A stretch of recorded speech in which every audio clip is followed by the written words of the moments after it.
wide receiver on the market. The Cardinals today cut 30-year-old DeAndre Hopkins, which gives them more than $8 million in cap space. Hopkins led the Cardinals in receiving yards last season, even with a 6-game suspension for PEDs.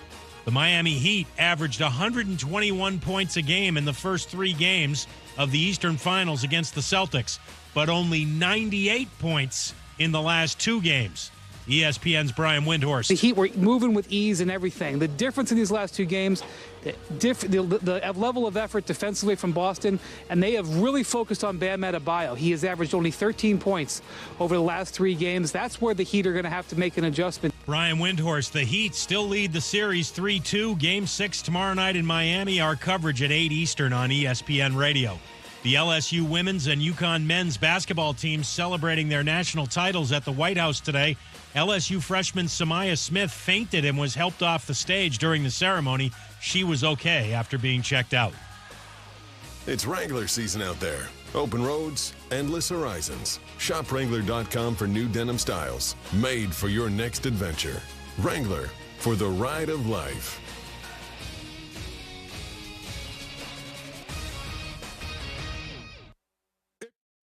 Matt Moscona. I'm very important. After further review. Say it one more time. After further review with Matt Moscona. And here we go. ESPN Baton Rouge, New Orleans, Alexandria.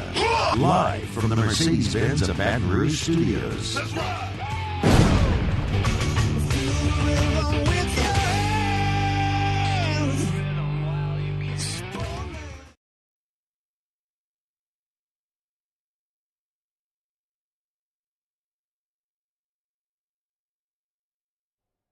Welcome in. After further review, Musso in for Moscona today. LSU and Texas A&M, they're getting set to throw out their first pitch really right about now. So we're going to talk plenty of LSU baseball, obviously today, since they're playing a game for the entire 3 hours that we will be on the air. We will talk plenty of LSU baseball. Now, there is a couple things that I would like to get to, obviously, today that aren't baseball related, just that deserve words. Like you have to talk about something. I mean, LSU added a defensive tackle yesterday. That's a huge position of need. We'll get to that momentarily as well. The Saints, there's a pretty interesting story that Jeff Duncan had coming out of OTAs involving Jon Gruden being there, helping kind of install offense, helping them learn Derek Carr, have him help get up to speed, things of that nature. So how that kind of plays into the offseason there. Just a couple different things that I want to talk to. For what it's worth, a first pitch from Will Johnson from Texas A&M was in for a strike. Dylan Cruz, the next one missed 1-1. So we'll start with LSU baseball, then get into a little bit of LSU football. So this is an interesting game. The lineup, obviously, has been shuffled around for this. Tommy White sitting just for rest reasons per Jay Johnson, which makes a lot of sense. I mean, you're in the same boat you were in yesterday. Would you like to win the game? Sure. Do you need to win the game? Absolutely not. And you can just move on and be fine and turn your attention really to next Friday. I know that's not maybe a reality that we've been used to around here as of late when it comes to the SEC tournament, but that kind of is where the program seems to be right now. Coaches have different preferences. Jay Johnson's preference, at least early in his tenure, definitely seems to be get through the SEC tournament as healthy as possible, keep guys on rest, get them work when you need it, but winning it is not of the utmost importance. With Paul Mainieri, winning it was of the utmost importance. Matt had him on the show earlier this week. He talked about why. He gave all of his reasons. It makes sense. Coaches are different. When Jay Johnson was asked about it prior to LSU's first game, the way he answered it was, in so many words, when you need to play up, like if you don't have what you need locked up, it can be valuable. Take South Carolina for an example, right? South Carolina, they came in to this SEC tournament needing to win some games in order to secure a host site. They were playing for something. LSU had everything locked up. It's why you saw Paul Skeens on the pitch count. You'll probably see something very similar today with Ty Floyd on a pitch count. He'll get the start. You'll get him out there. He'll get some work in, and then he'll be pulled. And you'll go to Griffin Herring. You'll go to Gavin Guidry. You'll go to Bryce Collins. You'll go to guys like that. I think what everybody really wanted to see was LSU's pitching perform and the bullpen perform. And so far, that has happened I mean, you couldn't ask for better results out of the LSU bullpen so far in the SEC tournament, and you throw Thatcher Hurd in that group as well.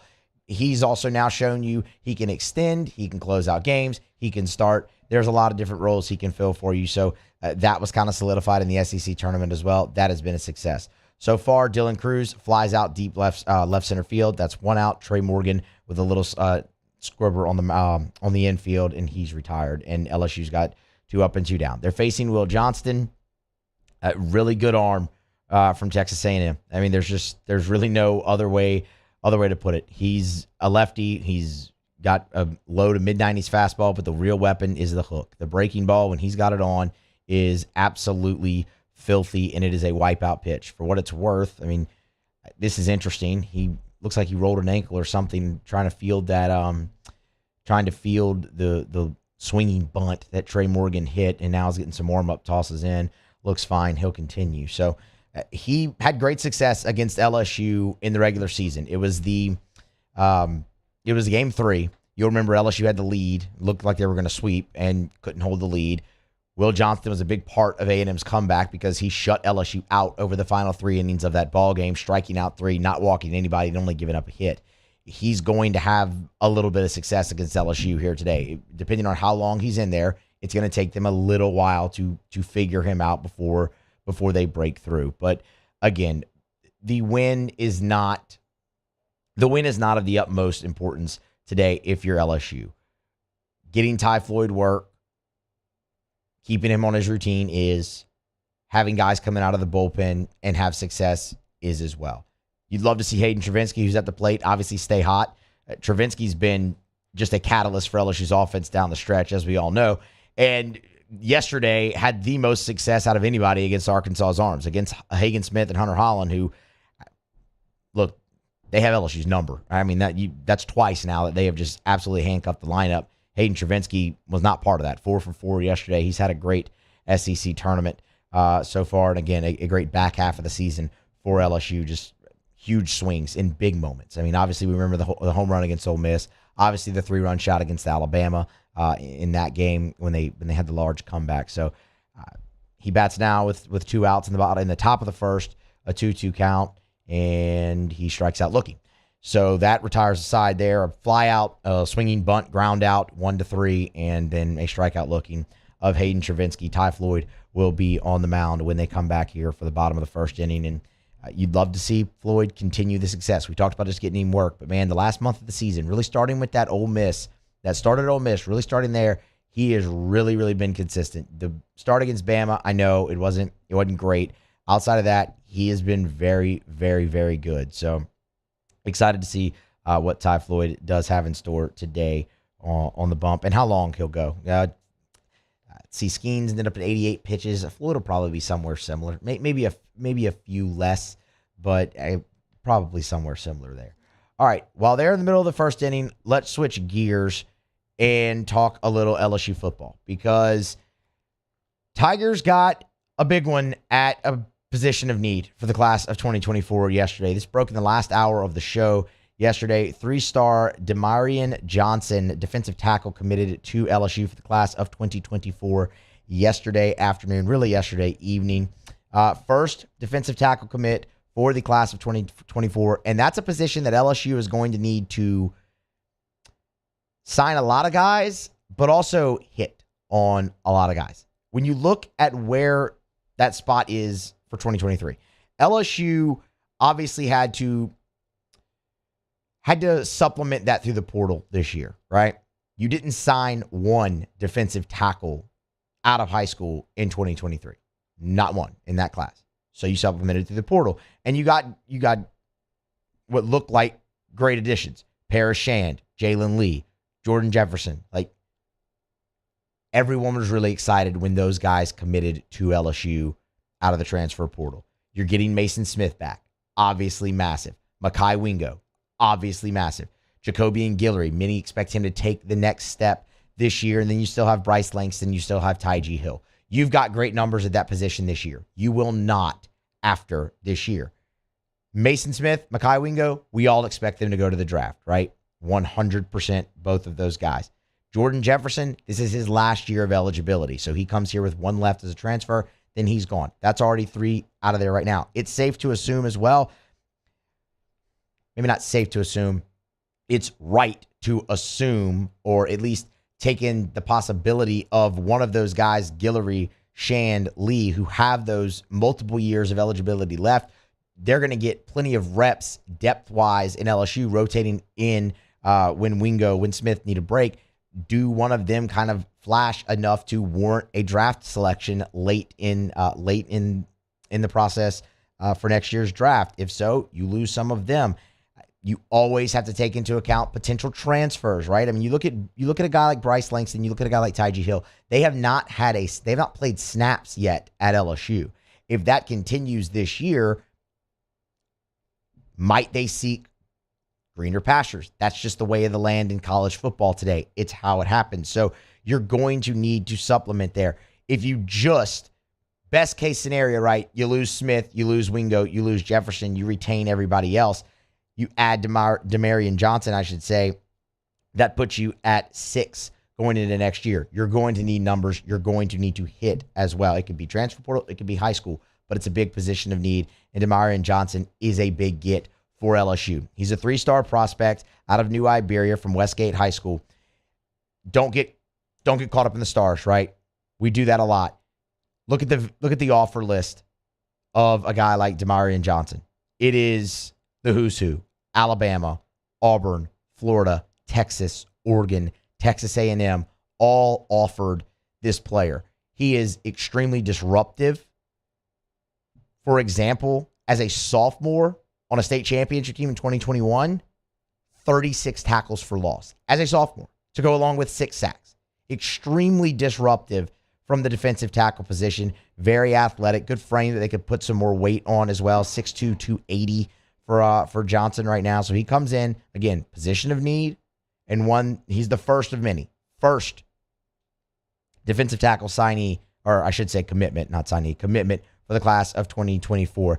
They'll need defensive linemen in general in that class, but defensive tackle, huge, because, again, you're going to lose Smith. You're going to lose Wingo. You're going to lose Jefferson. It stands to reason you might lose a few more just with natural attrition that happens after a college football season. So Demarion Johnson, big get for LSU. Number 45 defensive lineman in the country, according to On3, their industry ranking. And he is the 16th commitment for LSU's 2024 class. More than half of them hailing from the state of Louisiana. So we've talked an awful lot about that too, right? Brian Kelly recruiting nationally, recruiting Louisiana. It's a pretty good crop in the state of Louisiana this year. So he's the latest, won't be the last, I would imagine, coming from or staying home, I should say. Demarion Johnson, the newest member of LSU's 2024 recruiting class, and at a position of need. Ty Floyd back to the bump here for LSU, retired the first hitter. That's Hunter Haas. That's huge because LSU didn't get Hunter Haas out at all in the regular season, or at least that's how it felt. And he also robbed hit after hit after hit on the infield. So that's huge. A 2-2 count right now to Jack Moss. We're going to grab our first break of the show. Musso sitting in for Moscona. He's on vacation. Be here all next week as well. Theriot still to come. Riot Radio Hours as scheduled, 4 and 5 o'clock hour. We're going to talk a lot of LSU baseball, obviously, as we go through. That's still to come here after further review on a Friday, presented by Don Juan Cigar Bar. Stay here. AFR. Brought to you by New Orleans Flooring, NOLAflooring.com. Hey, y'all, Saturday is the day. Saturday is the blowout sale Saturday at New Orleans Flooring. I know you're like, wait, a sale? Don't you always talk about how they have the lowest prices? Yes, I do. You say 40, 50, 60%. They cut out the middleman. You get great cost, great savings on top-notch flooring. The same brand of flooring that you find at every other store. They just keep 1 million square foot of flooring in stock, so they're able to pass along savings to you because they cut out the middleman. Well, they got new inventory coming at the start of June, so they have got to move a ton of inventory this weekend. So Saturday, 8 until noon at New Orleans Flooring is the blowout sale. Again, this Saturday, 8 to noon. You've been putting it off, been thinking about flooring. This Saturday is the day to get by New Orleans Flooring. Metairie and Airline Highway in Prairieville, or online at NOLAflooring.com, NOLAflooring.com. Bayou Chrysler Dodge Jeep Ram has $20,000 off new 22 Ram 1500 SCA trucks and incredible deals on all remaining 2022 inventory, all with Bayou's 1 million mile warranty. The crew at Bayou Automotive is going to do right by you. When is a taco more than just a taco? When it's Government Taco. Voted best tacos 3 years in a row by 225 Magazine, Government Taco puts the most delicious spin on tacos the capital area has ever seen. With creative combinations like the Magna Carrot, the Filibuster, or the Steak of the Union. Plus perfect tortilla chips paired with the best salsa and queso you've ever had. And happy hour every day from 3 to 6 p.m. and all day on Thursday. Government Taco, 5621 Government Street. Hello, Samantha, dear, I hope you're feeling fine. And it won't be long until I'm with you all the time. But until then, I spend my money up right down on my last dime. Come on, live Baton Rouge.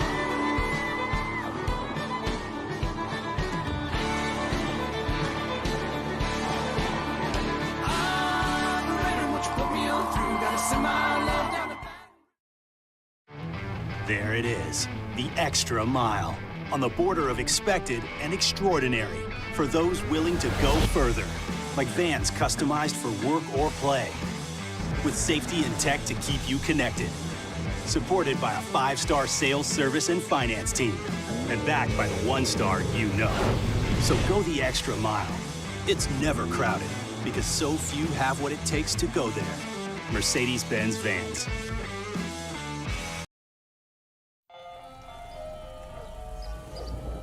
Hey there, little buddy. What's the matter? What's the matter? My windows, siding, and my door. That's what's the matter. Relief Windows can fix all of that. I got you. Pop, pop. What's up? Oh my gosh, look! Curb appeal. That's a good-looking neighborhood. ReliefWindows.com. I've been doing business with Luba for 25 years.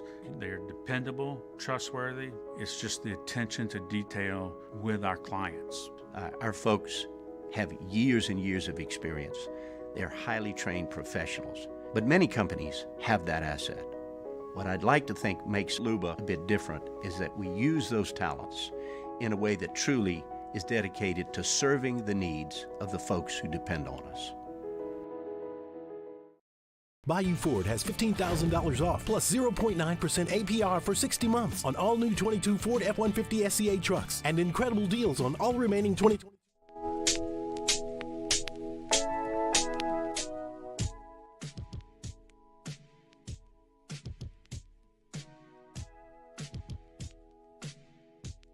After further review with Matt Moscona, presented by Don Juan Cigar Bar, ESPN Baton Rouge, New Orleans, Alexandria. Always a pleasure to tell you about our friends at the Williamson Eye Center. Check them out online at williamsoneye.com. They've got locations all over the greater Baton Rouge area. On the Baton Rouge General Campus, I mean, you turn off a Bluebonnet onto Picardy, you make that right. And then right there at the stop sign, the building on the right, the first 2 floors, that's the Williamson Eye Center. State-of-the-art dry eye center, and it's full service. Of course, they have their state-of-the-art surgery center there where you can have your LASIK or whatever surgical procedure you're having, but they have your standard annual eye exam as well at the Williamson Eye Center. Learn more at williamsoneye.com. The thing I tell you every day is take the advice that I was given and change your life. To give yourself the gift of sight is absolutely incredible. If you're someone like me who spent your life with contacts or glasses, there is a way to be done with it forever. williamsoneye.com. Go see Dr. Blake Williamson for that free consultation. 924-2020, 924-2020, or williamsoneye.com for the Williamson Eye Center. Back here on a Friday edition of After Further Review, Musso sitting in for Scone. Scone's off to vacation. He will be back in about 5 shows. So he's gone for a good little bit. I'll be in his absence today and all throughout next week. Of course, no show on Monday. We're taking the Memorial Day holiday. So Tuesday is going to be jam-packed, man. Tuesday we will have NCAA tournament for baseball reaction to. Plenty, obviously, coming off the weekend as well. The Saints will be back on the practice field. There is just a lot to get to next week, and we're looking forward to doing that. But we have, 3 more hours here today with you. And again, we're going to talk a lot of LSU baseball. Start there again here in this segment momentarily. Ty Floyd trying to escape the first inning unscathed. Did allow a base runner, erased it on a fielder's choice, but you have one more on first base. The Tigers just couldn't turn the double play. 1-2 count to Laviolette, and 2 outs as he picks over to first yet again. At pitch count, not in the greatest spot, but the walk was Jack Moss drew a great walk in the 2-hole for Texas A&M here in the first inning. But I mean, Floyd really hasn't pitched poorly early on in this game at all. The fastball's been 95 to 96 and up in the zone, low in the zone. He's been able to really dictate where he wants it here early. That one spoiled right there. It was up and in to Laviolette, and now you might be looking at the breaking ball down here after they change the eye level or change up away. So we'll see how Floyd can get out of that again. Plenty of LSU baseball to come here, especially when Theriot's here as well. I mean, it'll probably pretty much just be a companion show for the most part. We'll do kick rocks and all that stuff too, but plenty LSU baseball here today on After Further Review because they're playing literally alongside of us. Games are about 2.5 hours. This show's 3. They're going to play the entire time we're on air and maybe even after we're on air. We'll see how it goes.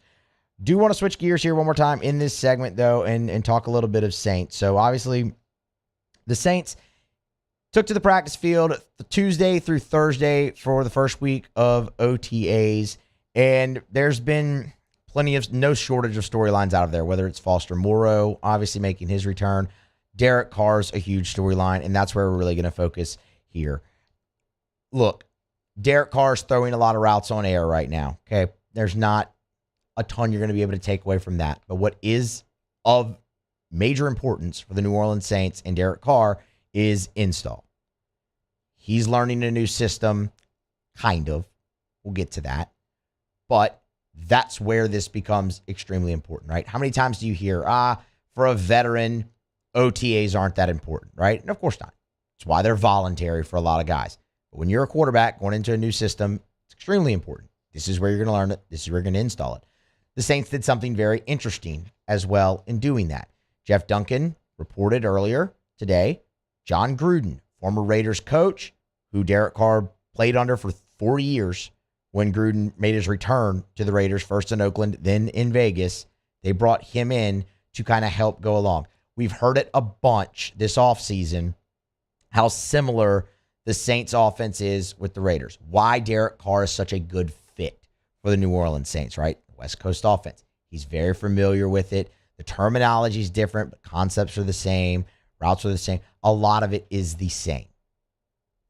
You bring in Jon Gruden to help kind of smooth that process over. He's got a great rapport. He's got a great relationship with Derek Carr. That makes a lot of sense. Another reason it makes a lot of sense is Derek Carr's the most successful years of his career statistically came under Jon Gruden. Derek Carr has eclipsed 4,000 yards passing 4 times in his career. It was all 4 of Coach Gruden's years with the Raiders.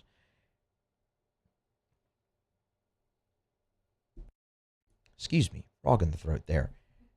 I'm not telling you just because the Saints bring in Jon Gruden here to work with Carr for a week and to work with the offensive staff for a week that he's going to go out there and throw for 4,200 yards this year. That's not what I'm saying. But the comfortability with Jon Gruden, with Derek Carr, I think that absolutely matters. And look, numbers, I mean, the numbers don't lie there. I mean, he's had 4,000 yard receiving, 4,000 yard passing seasons. They've all come under Jon Gruden. The other thing, as I was kind of reading through this, it reminded me just an awful lot of last offseason. And this is why I say that. If you'll remember last offseason when they're kind of going through install and the coaching change and everything with Jameis Winston now, they obviously kept a lot of the same stuff the Saints had in, but tailored it to Jameis's skill set. Plays that he liked. Plays that he liked when he was at Tampa Bay that they kind of incorporated in. All those kinds of things, which make a lot of sense. That's what you should do, right? You should tailor your system, offense or defense, to the strength of your personnel. That's how it should be done. That's what they did last year. It's what they're going to do with Derek Carr. they've talked about that plenty, right? Plays that he likes in the playbook. Just, the hits, if you will. They're going to play the hits from the Saints offense as well. And plays that he ran in Vegas that he liked, incorporate some of those. Again, hence why you would bring in a guy like Jon Gruden. That's one similarity. The other similarity that really struck me while reading through Jeff Duncan's piece is they're saying all the right things, just like they did last offseason. And on paper, it looks really good offensively. And last offseason, it did for the Saints too. You were getting Jameis Winston back from the injury, right? We all remember what it was before that injury. They were 5-2, competing at the top of the division. We know. You're getting him back. Mike Thomas is back from injury. You signed Jarvis Landry. Alvin Kamara dodged the suspension last year. We all thought, remember going into last year, Alvin Kamara is going to be suspended. Well, he wasn't. It all looked so great on paper. You needed to fix a few things on the offensive line, but ultimately you really felt good with Hurst, Pete, McCoy, Ruiz, and Ramchick. It looked real good. Pete Carmichael. Sean Payton's gone, but Pete Carmichael's been there since 2009 under Sean Payton. You know how this is going to go. He can run this offense great. We referenced the Bounty Gate season so much where he called plays, right? And how great it was, how successful it was. Yes, the Saints offense ended up with a lot of injuries. There were times last year where it was just a really tough watch with Pete Carmichael calling plays. And again, in hindsight, you look back. You look back and you say, personnel wasn't there all the way. You thought you were going to have Jameis. You end up with Andy Dalton. Mike Thomas only plays 2 weeks. Jarvis Landry's in and out of the lineup. And you got Rashid Shaheed in there. Traquan Smith. Again, yes, Keith Kirkwood, at times, personnel absolutely hampered that. And looking back on it, you can say, but man, there were some times the play calling just seemed out of sorts and really didn't make sense for the New Orleans Saints last year with Pete Carmichael at the helm. Now you're going into an offseason here, very similar, right? And again, you have the ability to look back. You have hindsight last year, but on paper, your offense looks great. Mike Thomas is set to be back. You went out and got a free agent quarterback that the coaches love in Derek Carr. Alvin Kamara, suspension, yeah, probably at some point this year, but you go get Jamal Williams, right? You supplement there. You had a great draft where you get A.T. Perry, who could come in and make some waves as a rookie potentially. Kendre Miller at the running back position. People are already talking about, is he the next guy to supplant Alvin Kamara? Rashid Shaheed, people think he can break out. You go get Foster Moreau. You get Brian Edwards, who's really very familiar with Derek Carr. Again, you see the similarities, right? On paper, it all looks so good. Offensive line as well. Maybe you get Trevor Penning back and he's able to take the next step and be your starting left tackle. You're going through all these measures. You've taken all these measures to be back in the same situation you were last year. It has to be better.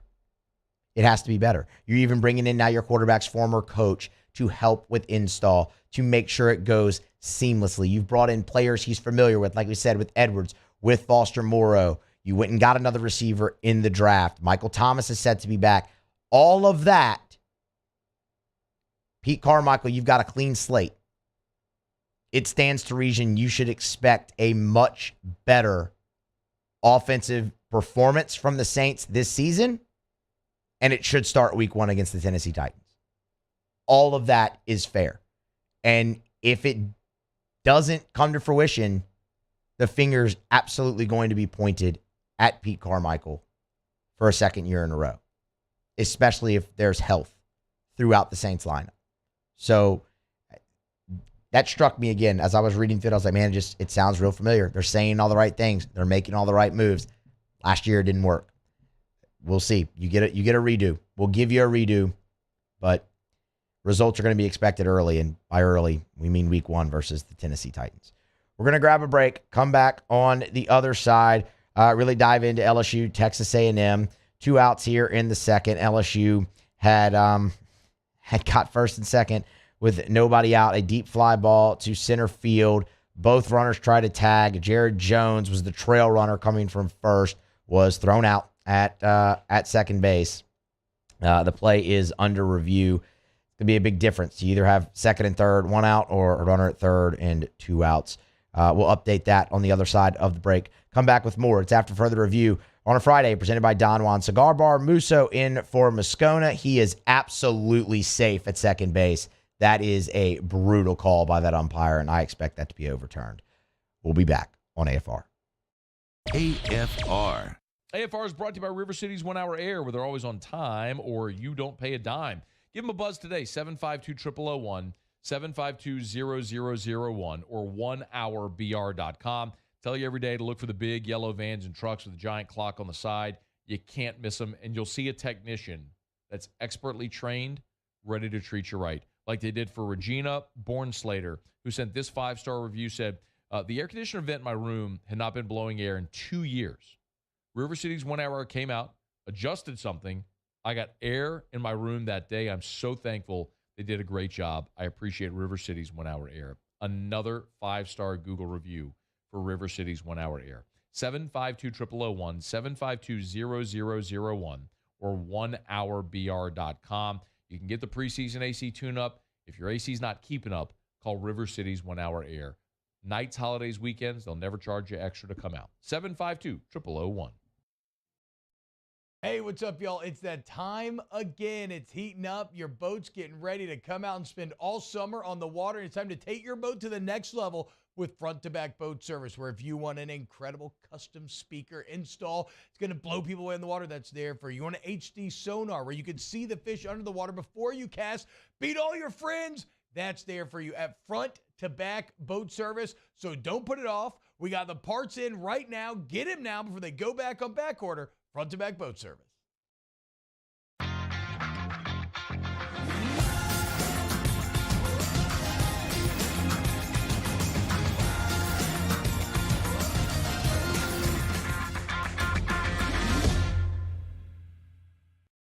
Electricity is all around us, and our families depend on it. Every day is sparked by the power of a cold drink or a warm meal, a movie night, and a comforting light at the end of a dark hallway. From sunrise to sunset, playtime to bedtime, our team is ready to take care of your electrical needs. Even in the case of an after-hours emergency, the light in your life shines brighter with Mr. Electric. Hey, what's up, y'all? It's that time again. It's heating up. Your boat's getting ready to come out and spend all summer on the water. It's time to take your boat to the next level with front-to-back boat service, where if you want an incredible custom speaker install, it's going to blow people away in the water, that's there for you. You want an HD sonar where you can see the fish under the water before you cast, beat all your friends, that's there for you at front-to-back boat service. So don't put it off. We got the parts in right now. Get them now before they go back on back order. Front-to-back boat service. There it is, the extra mile, on the border of expected and extraordinary, for those willing to go further, like vans customized for work or play, with safety and tech to keep you connected, supported by a 5-star sales, service, and finance team, and backed by the 1-star you know. So go the extra mile. It's never crowded, because so few have what it takes to go there. Mercedes-Benz Vans. The importance of doing this Fortified program and offering it to people down here is, number one, the only real chance you're going to get to do this is when you put on a new roof or build new. And through companies like HUDCO, who's kind of leading the way in this thing, it's going to offer the customers a huge advantage in the insurance market and the price of their insurance. You know, we're not looking to make a fortune off fortifying. We're trying to give you a better product than our competitor at the moment. I'm trying to do something that he can. I'm trying to give you something better. So a lot of these insurance jobs, you're getting a re-roof, you're only paying your deductible. Let's sit down and talk about the fortifying.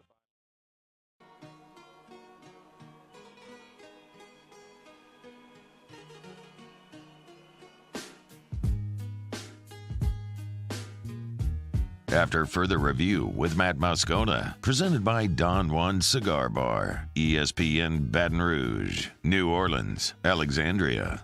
Remind you about South Point Volkswagen, southpointvw.com, new and certified pre-owned in Baton Rouge and online at southpointvw.com. That's southpointvw.com. Get on by, test drive any of their line of vehicles over at South Point. Remember, I tell you all the time, 9 different IIHS top safety picks.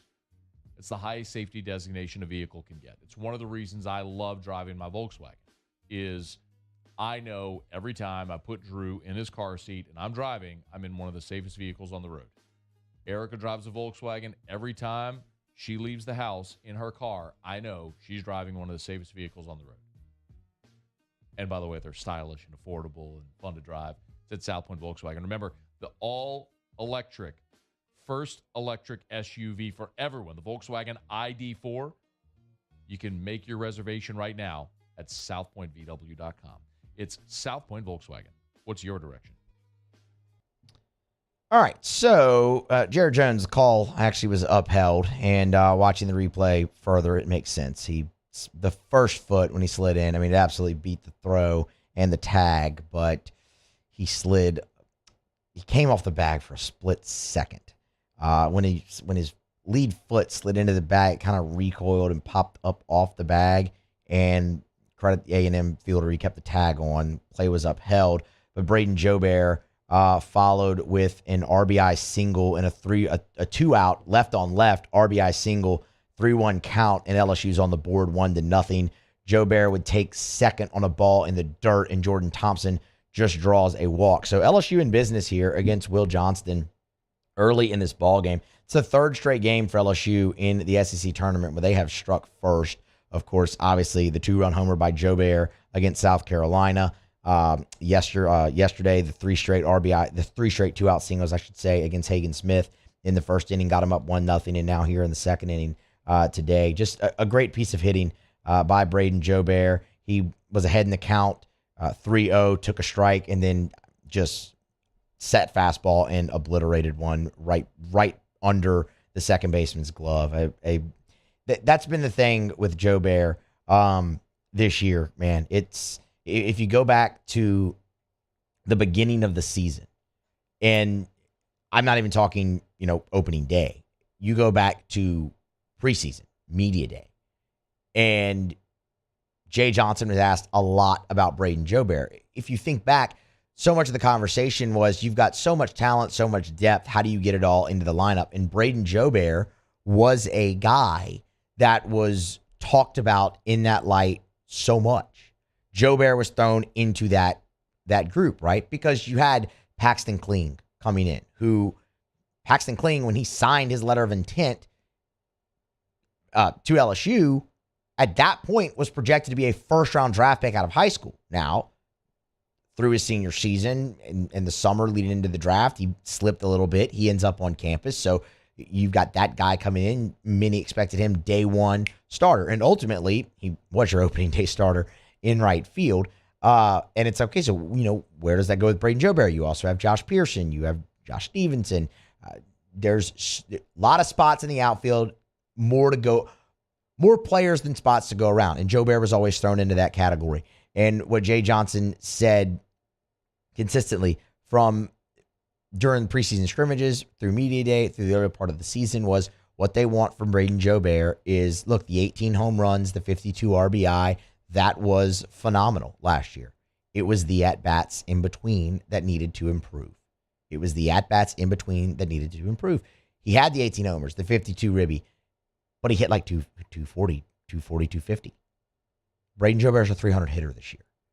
The at-bats in between have absolutely improved for him. The power numbers are still there, 10 home runs. The RBI numbers still there, not quite to the level they were last year. He's been in and out of the lineup. He had that one slump kind of at the beginning of conference play.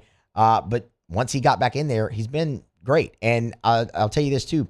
A number that's massive for Jobert this year is the strikeouts are down as well. The plate discipline has been very good. And he was asked about that after one of the games in this tournament as the game, that almost got out of the ball. Ground rule double for A&M. That stinks. All right. That's not the best way to lead off the inning there. But we'll see. Ty Floyd can maybe wiggle around out of that. The plate discipline has gotten so much better. Braden Jobert this year has struck out 39 times on 139 at-bats coming into today. So now 140 at-bats after the RBI single there. LASIK surgery is one thing that he attributed that to. In the offseason, he got that. He said his eyes weren't very good, and he's just he's waiting for his pitch. He's looking for pitches that he can do damage on only and taking the rest. And it's worked out. I mean, it has absolutely worked out. He dropped a lot of weight, got slimmed down, became even more athletic. He's fleeter of foot. Braden Jobear's had a really, really nice year. And even the at-bats against the lefties have been better, as evidenced there in the first inning when he, granted, in a hitter's count, but it's what we just said, right? He's looking for pitches he can do damage on and taking the rest. Perfect example there, and gave LSU a 1-0 lead. Now, it's going to be up to Ty Floyd to hold that 1-0 lead a little bit, as in an 0-1 count gives up a ground rule double to the leadoff hitter for the Aggies in this inning. That was Jordan Thompson, their Jordan Thompson. I think there's actually like 3 Jordan Thompsons in the SEC this year. Definitely the one at LSU, the one at Texas A&M, and I think one more team has one as well, but I'm not totally sure. Floyd is struggling a little bit here. Down 3-0. Runner on second base, 1-0. You want to see him get the out. This is, it's interesting. I thought about this a little bit yesterday with Paul Skeens. There's a base hit. That's going to tie the game. That's back-to-back doubles. Interesting. Bottom of the A&M order really coming through here for them. And it's not, thing about the Aggies, it's not a deep order. I mean, the top is very, very good with Haas, with Moss, with Laviolette, with Werner. The rest of it is kind of, mid-200s. Floyd is, well, I shouldn't say that. First batter, he was ahead in the count. That one, he was behind. But tied game. See if Floyd can settle in here a little bit. What I was going to say before the ringing double to right field there was something I kind of thought of. And look, yesterday was what it was, LSU Arkansas, and you didn't need it. Arkansas didn't need it. It was, for all intents and purposes, kind of an exhibition. One that counts for your record, but kind of an exhibition. But Skeens wasn't the Paul Skeens we were used to. And I kind of thought to myself, I wonder how much of it is knowing that he was going to be on a pitch count and, man, he had this set number to get it done and maybe just press a little too much there. Maybe, I don't know. Again, sense of urgency really wasn't that high all day for LSU in that game. You had the base running mistake, 17 strikeouts, things of that nature. But Skeens really had fastball, and that was just about it. I mean, the slider wasn't there. The changeup really wasn't there either. And credit Arkansas, they did a great job. But I wonder if some of that can kind of creep in for Floyd here too, where maybe, he knows, okay, I've got certain number of pitches to kind of do my job here, do my work, and maybe if he's trying to be a little too fine. He's on the verge of a good bounce back here, ahead 0-2. Needs an out, man. Desperately needs an out. Does Ty Floyd. Oh, that's a good take. That was a good take. Fastball up. See if he comes back with the breaking ball here. Austin Boast has had a really nice SEC tournament. They have his season stats up there compared this year to last year, and that's been a big drop-off. But a huge game-tying homer against Arkansas in A&M's second game, Arkansas's first game, that ultimately sent it to extra innings. So he's been very productive so far for the Aggies here and has worked the count back even now to 2-2. Floyd needs an out. That's you want to see him. The win, not the most important thing, but you'd like to see him continue the stellar outings that he's had, and he has had plenty of them. And what happened there? Did that hit off of Floyd? Did y'all see that? Grant or Paul, did y'all see that? Did that hit off of Floyd, or did the umpire just get in the? I think it went right over the umpire. Okay, it took a weird hop. Dugas had to kind of reach back almost. Let's see on the replay. No, it looked like it hit the cut of the grass. It looked like it hit the cut of the grass on the infield and took a weird hop. Nice play by Gavin Dugas to stick with that. Floyd gets a much needed out. The runner does advance though.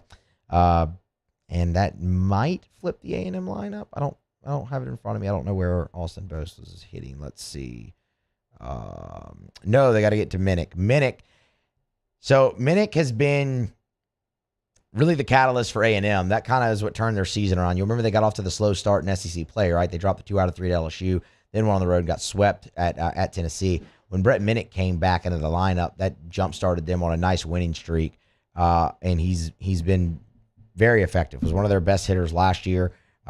Really kind of the same thing here so far this year, at least when he got back in the lineup. So this will be a nice test for Ty Floyd. You got a mound visit right now from Jay Johnson, and then Minnick will dig in, try to give the Aggies the lead.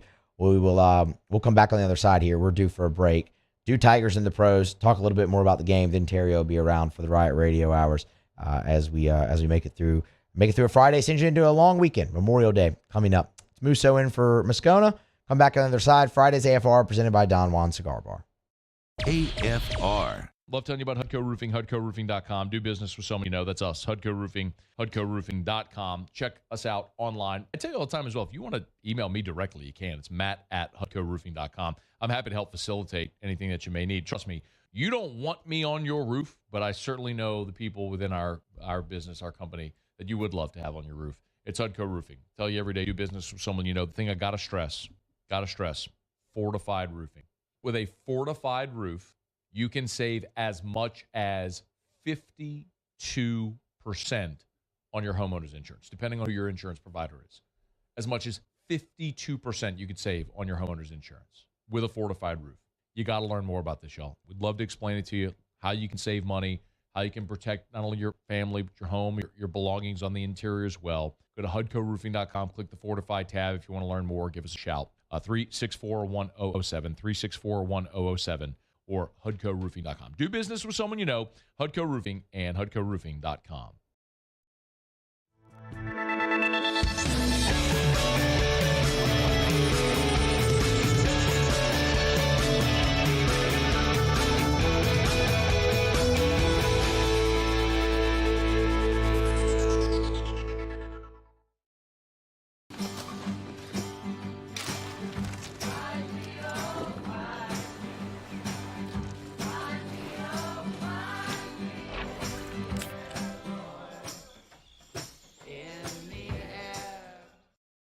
Follow us on Twitter at 1045ESPN to cast your vote in the Citizens Bank and Trust Poll of the Day. Vote daily inside Off the Bench, anytime. Hunt Palmer. And after further review, Citizens Bank and Trust brings you the Poll of the Day via Twitter at 1045ESPN.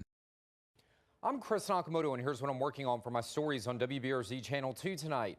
A suspected serial killer gets another shot at freedom this week. It comes years after the WBRZ investigative unit exposed attempts to release him in the past that almost happened. Hear why the parole board made the decision they did that will keep Samuel Galbraith locked up for at least 2 more years. I'm Chris Nakamoto from WBRZ. Watch more tonight on WBRZ Channel 2.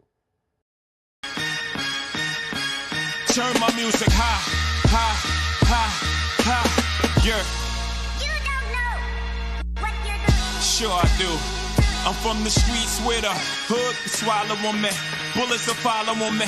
There's so much that you could run the slalom. And cops comb this top to bottom. They say that we are prone to violence, but it's home sweet home. With personalities clash and chrome meets chrome. Prices up and down like this Wall Street. I've been doing business with Hoover for 25 years. They're dependable, trustworthy. It's just the attention to detail with our clients. Our folks have years and years of experience. They're highly trained professionals. But many companies have that asset. What I'd like to think makes Luba a bit different is that we use those talents in a way that truly is dedicated to serving the needs of the folks who depend on us.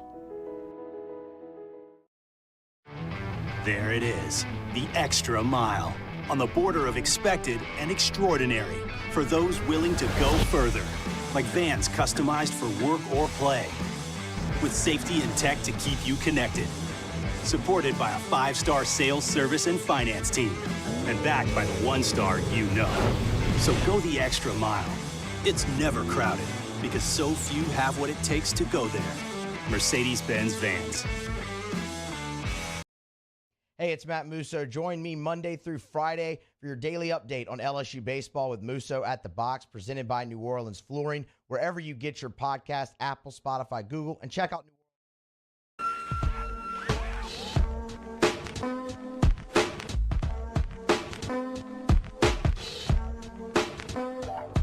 after further review with Matt Moscona, presented by Don Juan Cigar Bar, ESPN Baton Rouge, New Orleans, Alexandria. Job well done for Ty Floyd, getting out of that inning, keeping the game tied there at 1. Strikes out Minnick on a filthy circle changeup, and then gets Hunter Haas to fly out to center field. So keeps the game tied.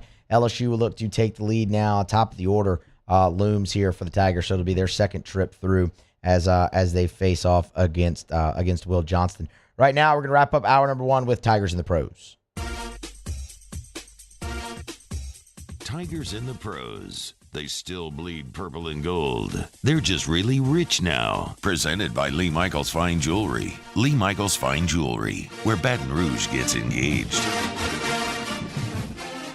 Paulie, what do your Braves have against Aaron Nola? Come on, man. You gotta send the message. Chill out. They just love to see him. Yeah, Austin Riley especially. Last night, Aaron Nola against the Braves, 6 innings, 8 hits, 5 earned runs. Did strike out 7, only walked 2. Was in the zone plenty, as Aaron Nola is. But that Braves lineup, it might be the very best in Major League Baseball. They got their fair share off of him. But Nola, in a strange twist, the Phillies gave him run support, so he got the no decision, but it was the Atlanta Braves that got the victory.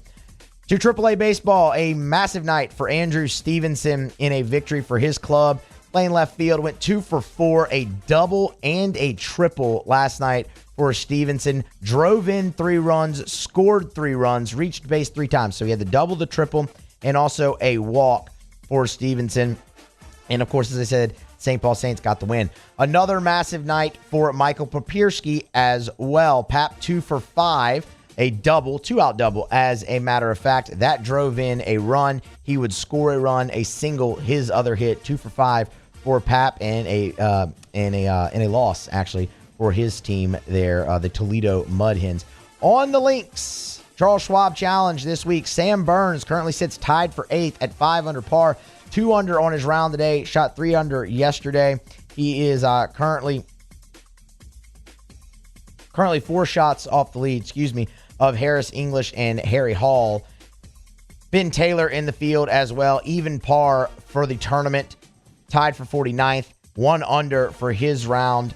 That has him just inside the cut line. The cut line is a 1 over par. So both former Tigers on the PGA Tour looking to stick around and play the weekend. On the Korn Ferry Tour, Curtis Thompson shot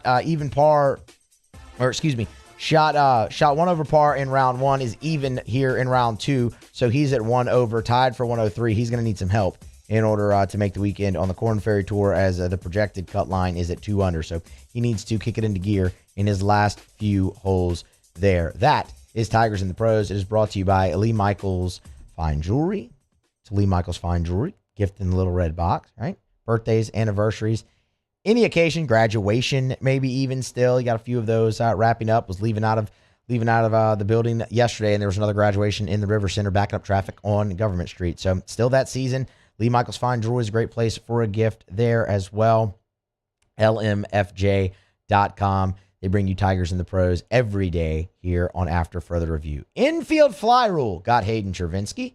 So Dylan Cruz singles through the 6th hole to lead off the inning. Trey Morgan, Grant or Paul, did y'all see how Trey Morgan got on? I did not. Catcher interference. Catchers.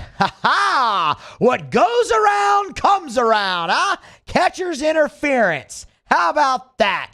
Jeff Head says, I got your back, LSU. Would have been nice if it scored a run, but, it can hopefully lead to one here as Cade Beloso digs in. So a single from Cruz. Catcher's interference allows Morgan to reach. Infield fly rule. Hayden Chervinsky pops out there, and now it's going to be up for Cade Beloso. Tough at bat here, left on left for Beloso, but talk about a great story. When we were going through Joe Bear, right, as the guy, everyone's like, man, how does he fit in? Cade Beloso sure kind of inserted himself into that conversation. I don't know if there were many saying preseason, how do you fit Cade Beloso in? But what a story he's been so far this year as well, and has done exceptional things. He really started in that 4-game weekend against Central Connecticut State in Butler, and since then, Cade really has not.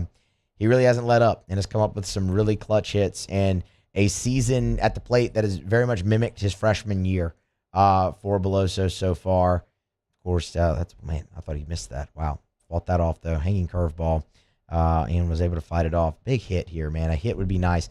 That's something you've seen from this LSU offense time and time again this season, right? The ability to respond immediately, whether it's with a crooked number or getting the crooked number, expanding the lead, or getting runs back.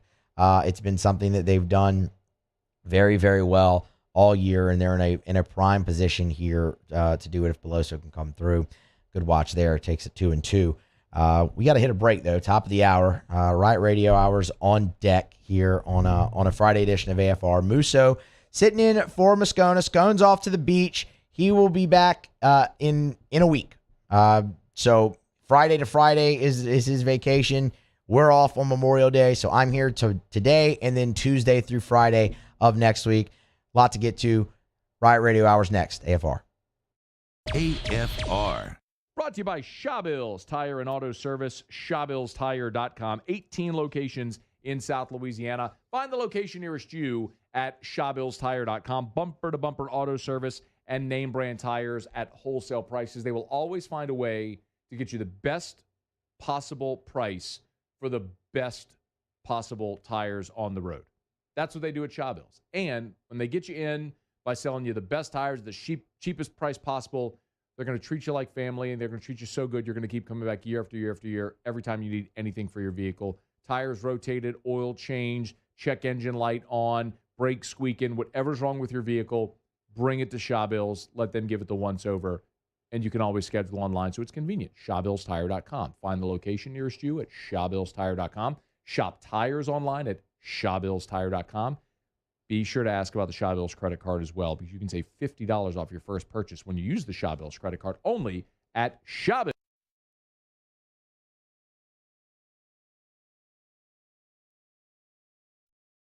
Gulf Coast Bank and Trust is giving our customers the power to bank anywhere, anytime during this challenging event. And we're right there with you. Our mobile banking app is a smart way to manage your money and time.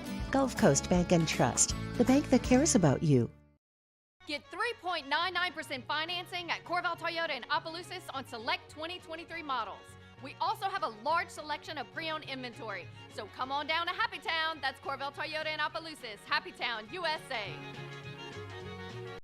When is a taco more than just a taco? When it's Government Taco. Voted best tacos 3 years in a row by 225 Magazine, Government Taco puts the most delicious spin on tacos the capital area has ever seen. With creative combinations like the Magna Carrot, the Filibuster, or the Steak of the Union. Plus perfect tortilla chips paired with the best salsa and queso you've ever had. And happy hour every day from 3 to 6 p.m. and all day on Thursday. Government Taco, 5621 Government Street.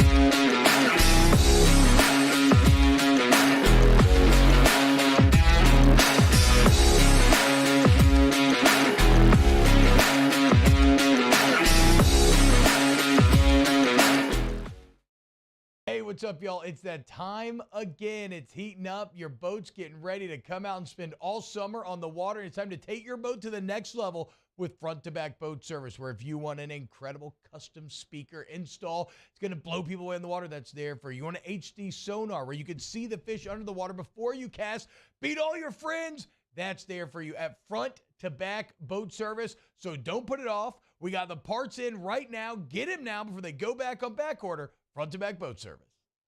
Gulf Coast Office Products is a nationally recognized Savin office equipment dealer based right here in Louisiana. Over 100 employees strong, Gulf Coast has the boots on the ground to support all vertical markets, from education, engineering, legal, and finance. With the latest in office technology, from desktop to production segment units, Gulf Coast and Savin have the perfect fit for you. Call 225-756-2644. That's 756-2644 for Gulf Coast Office Products. I've been doing business with Hoover for 25 years. They're dependable, trustworthy. It's just the attention to detail with our clients. Our folks have years and years of experience. They're highly trained professionals. But many companies have that asset. What I'd like to think makes Luba a bit different is that we use those talents in a way that truly is dedicated to serving the needs of the folks who depend on us.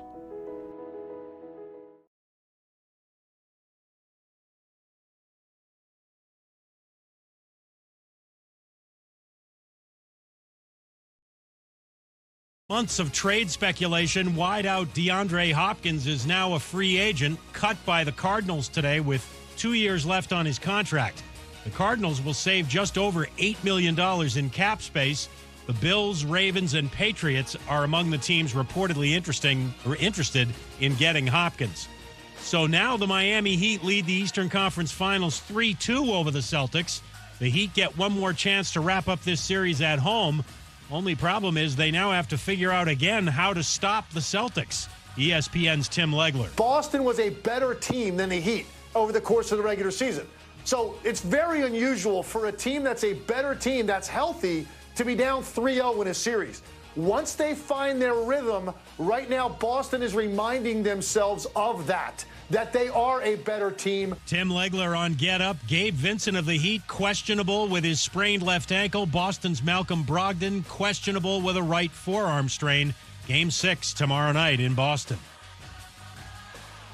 Think O'Reilly Auto Parts for all your car care needs. They're close, convenient, and have the parts you need fast, along with excellent customer service from professional parts people you can trust. Stop by your local O'Reilly Auto Parts today or visit O'ReillyAuto.com. Matt Moscona. I'm very important. After further review. Say it one more time. After further review with Matt Moscona. And here we go. ESPN Baton Rouge, New Orleans, Alexandria. Live from the Mercedes-Benz of Baton Rouge studios. That's right.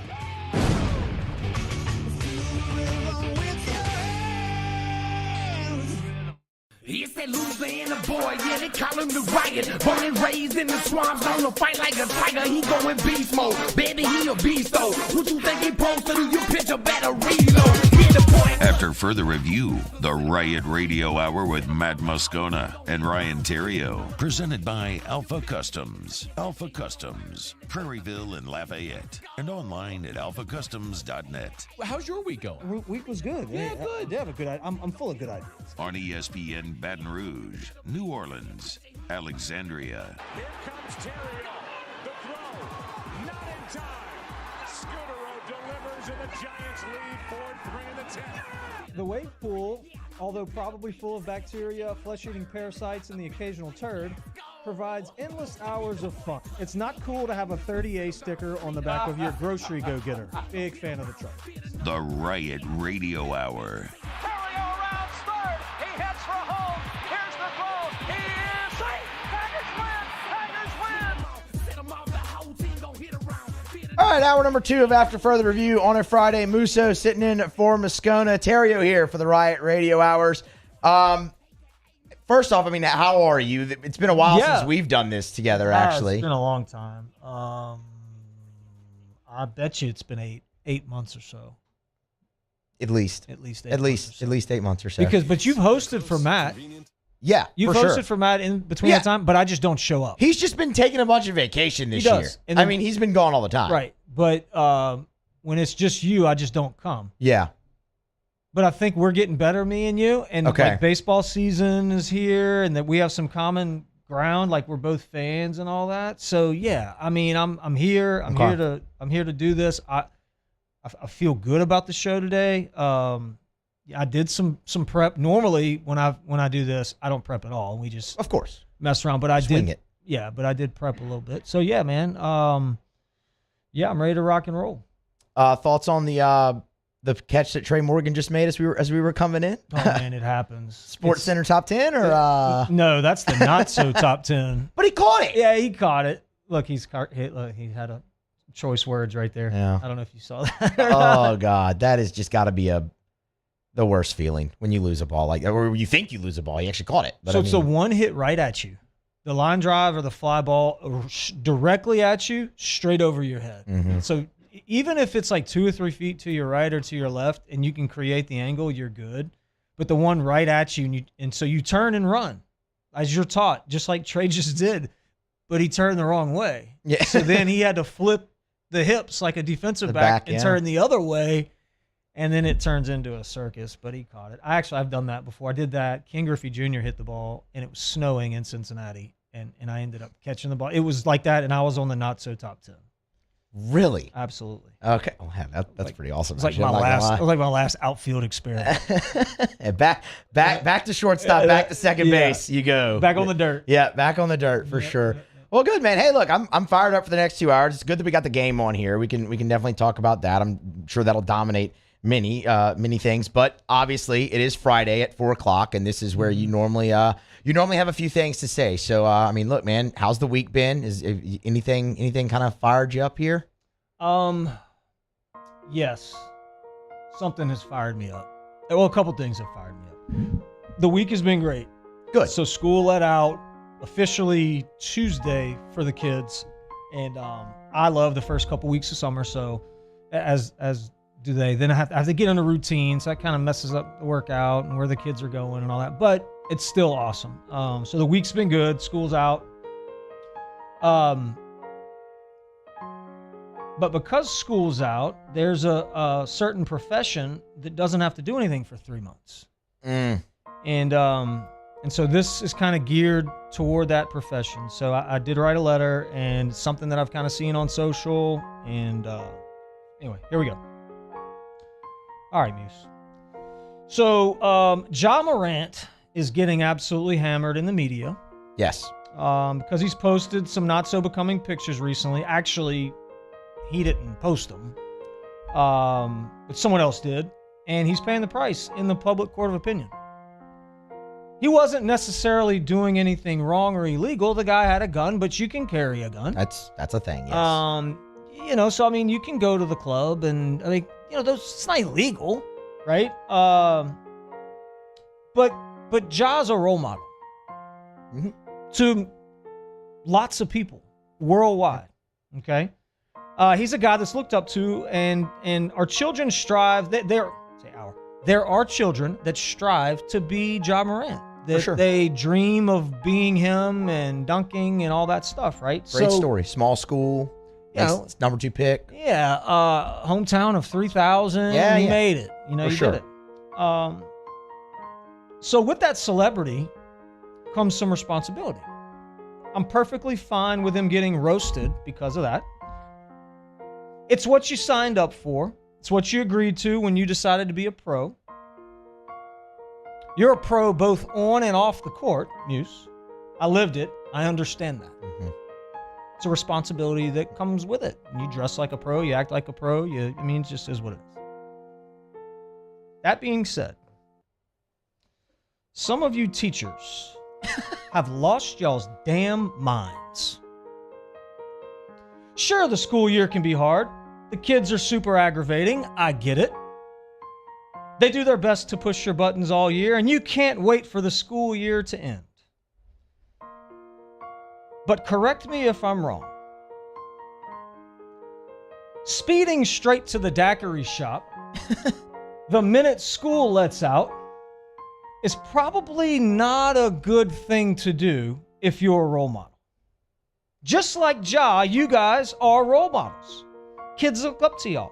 Therefore, the examples you set are very important in a child's development. Sometimes, y'all spend more time with those kids than their parents do. So, when you can't wait to get a buzz once summer hits, that is both irresponsible and selfish. You accepted a job, you get paid every 2 weeks. Shoot, you even get paid over summer break. Which means, just like a pro athlete, you have a certain standard you're held to that doesn't include posting about your trip to Fred's on the River or the swim-up bar at Portofino. I love swim-up bars. Yeah. Those are so elite. All these kids today, though, Muse, they have social media. They know what you're doing. They're following their teachers. And because of that, the teachers have to be better. I can remember almost all of my teachers from elementary school at Broadmoor to high school. There's not one of them who would have ever let us into their personal life. No chance. I'm not sure if they were all saints, but I am certain that they understood their duty as a mentor and a role model. Teachers, stop posting with alcohol and partying and all that stuff, like it's like you've been in jail teaching the kids. Okay, you guys got to do better. Sincerely, Ryan. We weren't allowed to follow our teachers on social media. Why not? That wasn't yeah, that was not a thing. So they said you can't follow your teachers. What happens if you did? They would not allow. Like it was the They teachers. wouldn't accept you? Right. Because so early on it was like Facebook, and then Twitter came out in 2009. So I was in high school when Twitter came out. So they just their account was on private or something, or and you had to request the follow, and they just wouldn't. They wouldn't. Yeah. They just Instagram, Facebook, all of that. Yeah, we weren't allowed to. After we graduated, or after this was the kicker. This was their solution. After you move up to the next grade, now you're a junior, you can go follow the sophomore teachers. Yeah. Which come on. I'm off all that. I'm off all that. Grow up. You're a role model. Act like it. I'm off it. All right. Tigers take a 2-1 lead here actually, that was a swinging strike. Never mind. 2-1 lead. Dugas double. Jobert double. Then he advances to third on the balk. So they're up 2-1. Thompson strikes out swinging, is thrown out at this is the balk replay. Strikes out swinging, is thrown out at first base. That's a balk. Yeah. You can't do that. Dude, Jobert's hot. So I was just about to ask you about Braden Jobert, because I was talking about him a little bit in the first hour, and he was remember back in the early part of the season, it was, you got all this talent, all these guys that'd be starting on other teams that might not even get onto the field. And Braden Jobert was lumped into that category in a sense. And it's like, the guy had 18 homers and 52 RBIs, but I think everyone looked at the batting average and said, maybe that's why he doesn't get all on the field. He's a 300 hitter this year. I heard rumor, and I don't know how much truth there is to this, but I heard rumors that they were like, hey man, if you can sign, go ahead and sign, or if you want to transfer, that's all good. Yeah. He is on a heater. But remember last year, and this was my knock on him, and I love the kid. I think he's showing his athleticism today with the stolen base and can play in the infield. I think the kid's going to play pro ball. And if he's not on draft boards right now, he should be. And he's playing his way into it. I do believe that. But that being said, last year, my knock on him was he was either super, super high or, he fell off the cliff, And so just a little happy medium there. And we're seeing that. You just mentioned it. It's not easy to hit 300, man. It's not, especially in this league in the SEC. Well, that's the thing, right? It's the at-bats in between everything else that have gotten so much better as Paxton Kling swings and misses. The at-bats in between for Braden Jobert have they've increased tenfold. You mentioned playing pro ball. That right there drives me nuts. You have to be able to make an adjustment. And I know you guys aren't watching the game, but Paxton Kling just strikes out with a guy on third and one out. Yeah. Swinging. You have to be able to make an adjustment and cut your swing down and put the damn ball in play. I don't care what it looks like. It can be the ugliest swing in the world. You can swing cross-handed if you want to. Just touch it. Yeah. I'm not asking you to get a hit. Just touch it. We used to say play hard pepper. You ever played pepper? You played pepper. Yeah. Just touch it. That's all you got to do, and we score the run. Yeah. That's the goal, right? Runner at third base in less than 2 outs. There's so many different ways to get him in. One more on Jobert before we hit a break here. You mentioned him playing pro ball. Mm-hmm. We've seen him move around a lot this year. He's played third. He's played outfield. Does he stick outfield, you think, at the next level, or do they move him to the dirt, maybe first or third base? I think his value today is the fact that he can do all that. I think with roster limits, in the big leagues, and if you have somebody that can play on the dirt and can play outfield and is a power bat, I think that's valuable. I don't know how many of those guys actually exist, to be honest with you. When Braden came here, he had never played outfield. He was a third base, first base, primarily third base guy. And so he had to learn that position, and has done a pretty good job. So, man, I won't say super utility, because I do think he could stick somewhere if he's hitting 15, 20, 30 homers, but it's valuable. You want that guy on your roster. It's tale as old as time when it comes to the game of baseball. If you can hit the ball, they're going to find a spot for you to play somewhere on the field. Dylan Cruz fouls out. That ends the inning. So Joe Bear stranded at third, but LSU does retake the lead. Ty Floyd back to the bump. We're going to grab a break. Come back on the other side. More AFR presented by Don Juan Cigar Bar. Stick around. AFR.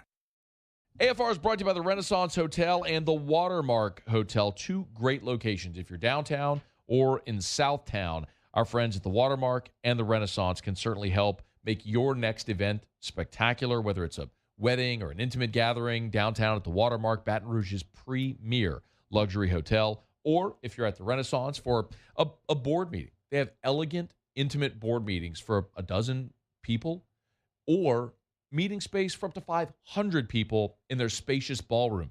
At the Renaissance, they like to say, we're in the business of saying yes. So if it's annual conferences, award banquets, nonprofit school fundraisers, if you're hosting a sports team, a formal cotillion etiquette classes, they do it all at the Renaissance Hotel right there on Bluebonnet. It's the Renaissance Hotel. You can check them out online for reservations or to get more information. It's the Renaissance and the Watermark, downtown and Southtown. Check them out at the Renaissance Hotel.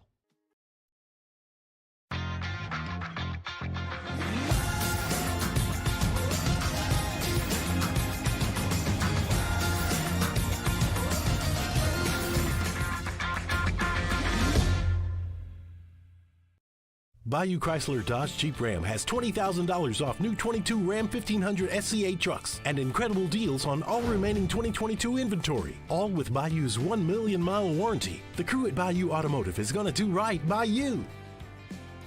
Hello, Samantha, dear, I hope you're feeling fine. And it won't be long until I'm with you all the time. But until then, I spend my money up right down to my last dime. Come on, in Baton Rouge.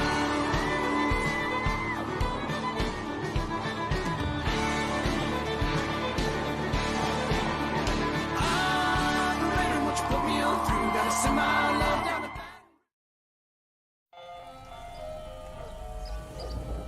Hey there, little buddy. What's the matter? What's the matter? My windows, siding, and my door. That's what's the matter. Relief Windows can fix all of that. I got you. Pop, pop. What's up? Oh my gosh, look! Curb appeal. That's a good-looking neighborhood.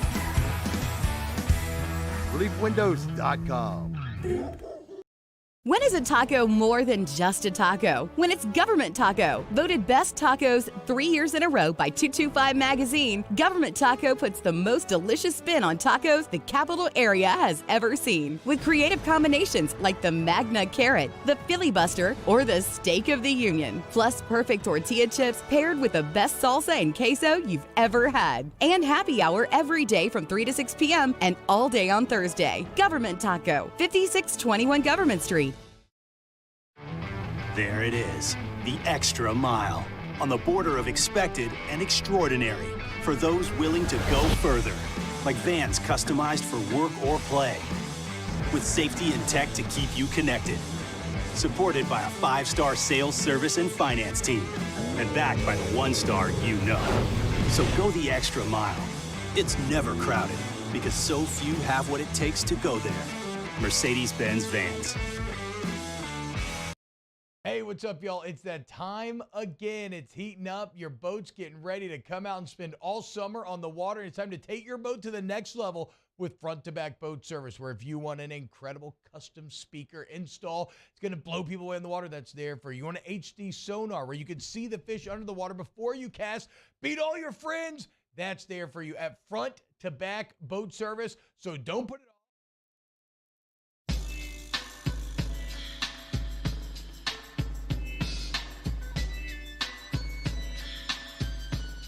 After further review with Matt Moscona, presented by Don Juan Cigar Bar, ESPN Baton Rouge, New Orleans, Alexandria. Remind you about Traction, TractionSports.com, TractionSports.com. Hey, summer's here. The kids are out of school now, and you got to be thinking, what are we going to do this summer? How about the Traction Summer Baseball League? Registration open right now. They start June the 5th. That's a week from Monday. So, Traction Summer Baseball League. Practice one night a week, game one night a week. That's Mondays and Fridays this summer. Also, Traction Summer Baseball Camps. Registration's open right now. You've got full and half-day options for 8 weeks throughout the summer. You can do, again, full or half-day options, 5 days at a time, week at a time. You want to pick and choose, 1 week here, 1 week there, 2 weeks, whatever. You can do it. Registration right now, open at TractionSports.com. TractionSports.com, where champions are made. This summer, you need your kids to go to camp. Traction's got you covered. TractionSports.com. All right, back here on a Friday edition of After Further Review, presented by Don Juan Cigar Bar. Musso's in for Moscona here. Theriot's with us as well. Kind of, doing the same Riot Radio Hour stuff as normal. Letter, we'll do Kick Rocks here in a moment. But, LSU baseball's playing, so kind of basically a companion show here as well as we watch the game. This isn't really LSU specific. I just kind of wonder if you have a thought. I mean, you played there on the field. Mm-hmm. What do you think of Hoover as the venue for this event? Because that's come up a lot this week, yet again, with the rain delays the first day and things of that nature. And people, it seems every year, just want it moved from there.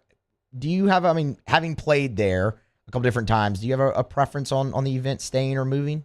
I mean, I think my first question would be like, it's kind of like, fire the coach thing. Like, who else are you going to hire? Yeah. You know what I mean? So, like, where else would you put it? And so I think that's if it's a rain delay thing, you want to play on turf, you want to play on a natural surface, I think you play on the natural surface all day long. I don't think turf is the answer. You're going to have weather in the South. It's the Southeastern Conference, and I always enjoyed it at Hoover. I mean, I just did. I think the venue's good. They've done some improvements around that facility with some other fields, in the last 5 to 10 years, where when I played there, you had to go to a high school to practice and all that. Now they have all the stuff there. It's really nice fields. So the setup is great. Personally, I think it's awesome. But yeah, I mean, I'm not a fan of the turf. I'm just natural. I'm with you on that. Natural surface for sure. I mean, you go to Vanderbilt, you have to play on turf, or Missouri or Tennessee or anything like that. It's just not it's not Texas, who's going to join the league. It's not conducive. My thing is, I know a lot of people in talking about it this week, they've wanted it in like a major league stadium, like Tropicana Field has come up because it's a dome. Okay, first of all, Tropicana Field's a dome. Like, that place is terrible. It's the worst. It's the worst stadium in Major League Baseball. So no, like immediately no from that.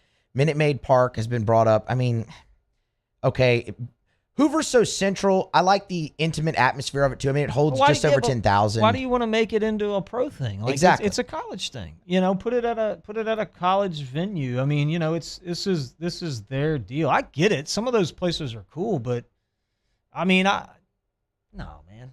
love it where it is. Now, if we want to talk about the LHSAA high school state baseball playoffs, we can go there about changing that venue. We're not a fan of Sulphur. We can change that venue. Okay. Okay. I am. You had a letter on that one time, didn't you? But I do like Sulphur. I think they did a great job in putting it on. But you're trying to play 40 games in 4 days. And so it's tough.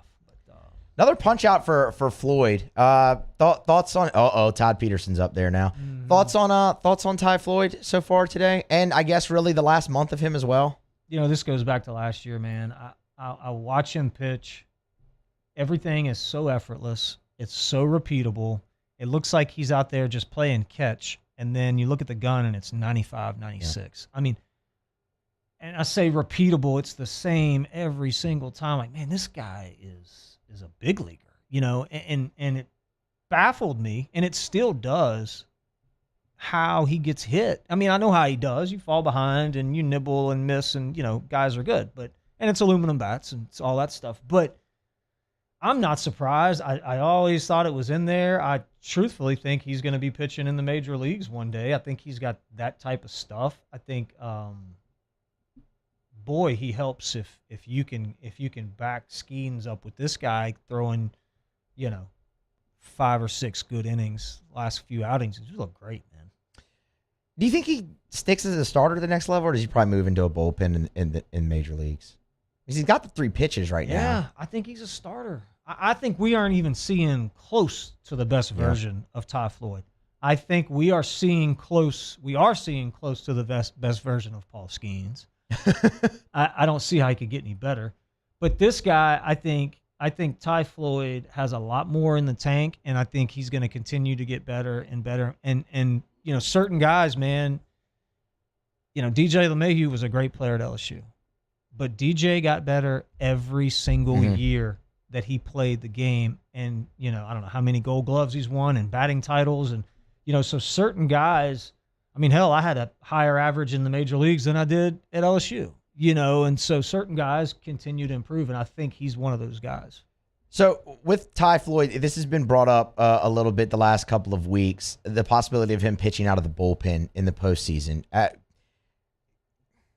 I understand like the concept where Jay is thinking outs, not roles, I guess, for a pitcher, who can come in and get the most outs and maximize that over the course of the weekend.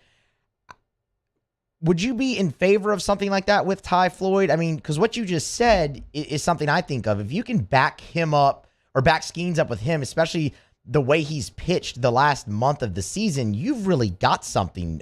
You've really got something right there. So we just saw it, I think, last game with Arkansas. They did it to us at our place. They went the lefty, and then they brought in the other lefty. They're two best pitchers. The second guy, really good. His stuff doesn't blow you away, but boy, that guy can pitch his butt off. So, I mean, I think that's a recipe to win a game, So who starts the next game, I think. It's just not like we are strapped with starters, that at least with Floyd and Skeens, you got 5 or 6 innings, and so now you're trying to piece together, 3 or 4 on the back end of that. I think if you throw both of those guys, in the same game and you kind of back them up with each other like that, you got to be careful burning them in these super regional type situations. You got to win 2 games, and then even Omaha, it's even more difficult, to do that. But I like him starting. I at least on this team today. I would feel very comfortable at this point having Ty Floyd pitch you into a championship scenario or pitch the championship game of a regional. Yeah. I don't know if I could really say that for anyone. And look, Thatcher Hurd's been great. But, I mean, I think recently. Yes, recently. In about the last month, he's been very good as well, but in a multitude of roles, right? I mean, you talk about a guy who can just close. You can think in outs, close, start. I mean, the start he had against South Carolina in the tournament, he was nails. He was perfect through 4 innings. I mean, look, like yesterday, you see Cooper come in. Yeah. I mean, that was the best I've seen him pitch since he's been here. Yeah. He was the heater up in the zone, had those guys all, guessing. I mean, he really threw the ball well. That was very encouraging to me, seeing him extend like that for as long as he did and really settle that game down and give LSU an opportunity to try and win the thing. What did you think of the catcher's interference yesterday? So I didn't see it, man. I was listening to it. According to Doug, he saw Thompson. Yep. I love Doug. According to Doug, he saw the glove move a little bit. But I was at lunch today with my boy Big Dunk, Trey Duncan. He said no. Big Dunk said no. He said it didn't hit. So I don't know who to believe. Doug was there, but he was in the booth. Big Dunk may or may not had a few adult beverages in him while he was watching the game, so I'm not sure that I trust his. I don't know his opinion on that. I don't know if his observation. I don't know. Hey, look, man, it's Memorial Day weekend. That's acceptable. I thought the glove. Really? I did. Yeah. The webbing kind of folded in, and if he didn't catch the ball, the only really other way the webbing folds in. It was just unfortunate that that sucked. On 1 run there, then the next guy base hit, 2 runs scores, 3 runs. It's like God. It turned the momentum of the game. It turned the game, and you were really never able to get it back. And do you get pissed at the catcher when that happens? Not in a situation like that, because that's the first time that's happened. Like if it happens multiple times, like if Milazzo's glove was in the way multiple times this year, then yeah, I'd get frustrated. But I think that was just something that happened in the course of the game, and it just sucks that it happened at that time. I mean, I don't get mad at the catchers when that happens, and I think I should. Well, again, but if it doesn't happen every That's time, probably I mean, why. yeah, like That's that's like. But it's an error, He's though. setting up the same. It is an error, but he's setting up the same way every time, right? I mean, at least he should be. You should be moving in or out. Like you shouldn't be moving up or back. Unless Marcelo Zuna's hitting. Yeah, less Marcelo. Okay, but how much of that is Ozuna just not standing in the batter's box? That's true too. I asked you that question because And Will Smith was a little sensitive on that, if we're being honest. He didn't mean to hit you in the head with his bat. Yeah, that junk hurts though. I asked you that because I'm never angry at the catcher when that happens. I think that's fair. But I'll get pissed at an infielder or myself if I kick one. I will. But the truth is, it's the same thing. They made an error. It let 3 runs in. You know what I mean? I don't know. I'm just asking a question. I get it. I mean, I get it. I just think, I think you don't have as much control over it if you're in a catcher's spot there than if you're in the infield. I mean, I don't because. We just scoot back a little bit, like don't Yeah, reach. I know. I Yeah, guess it's fair. I don't know. But if I'm a hitter, I could probably induce that. You could stand further back in the box, Or I maybe. could just swat, yeah. swing a little bit later. Yeah. Van Horn's quote about it was funny too. We're really late here. That's actually my bad. Well, we got to do Kick Rocks. Grant, let's do Kick Rocks.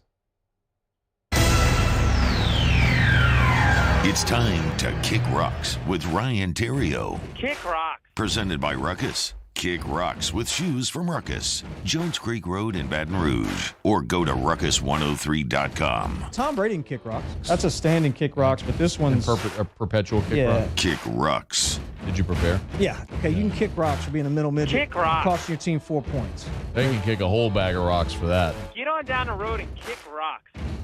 So you got to go to ruckus103.com right now. Mm-hmm. They have the hottest shoes going.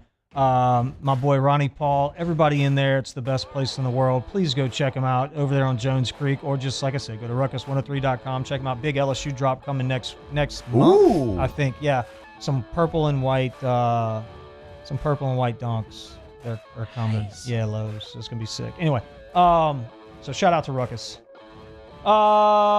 The street. I'm doing this again. This is a repeat offender. Ding, ding, ding. So Atomic Burger. Yeah. Chick-fil-A. Yeah. On Burbank, right? On Burbank. The McAllister's is new. Arby's. There's an Arby's there now? Okay. Whataburger. Yeah. McDonald's. Yeah. You got it all right there in that one little strip, okay? Yeah. Whoever designed and laid that out should be punched in the mouth. Mm-hmm. There's zero parking, okay? Mm-hmm. There's nowhere for you to go and get in and out. The college kids can't drive anyway, okay? But whoever's responsible for the potholes that are 5 feet deep in the damn street right there, The city of Baton Rouge. they should be punched in the face too.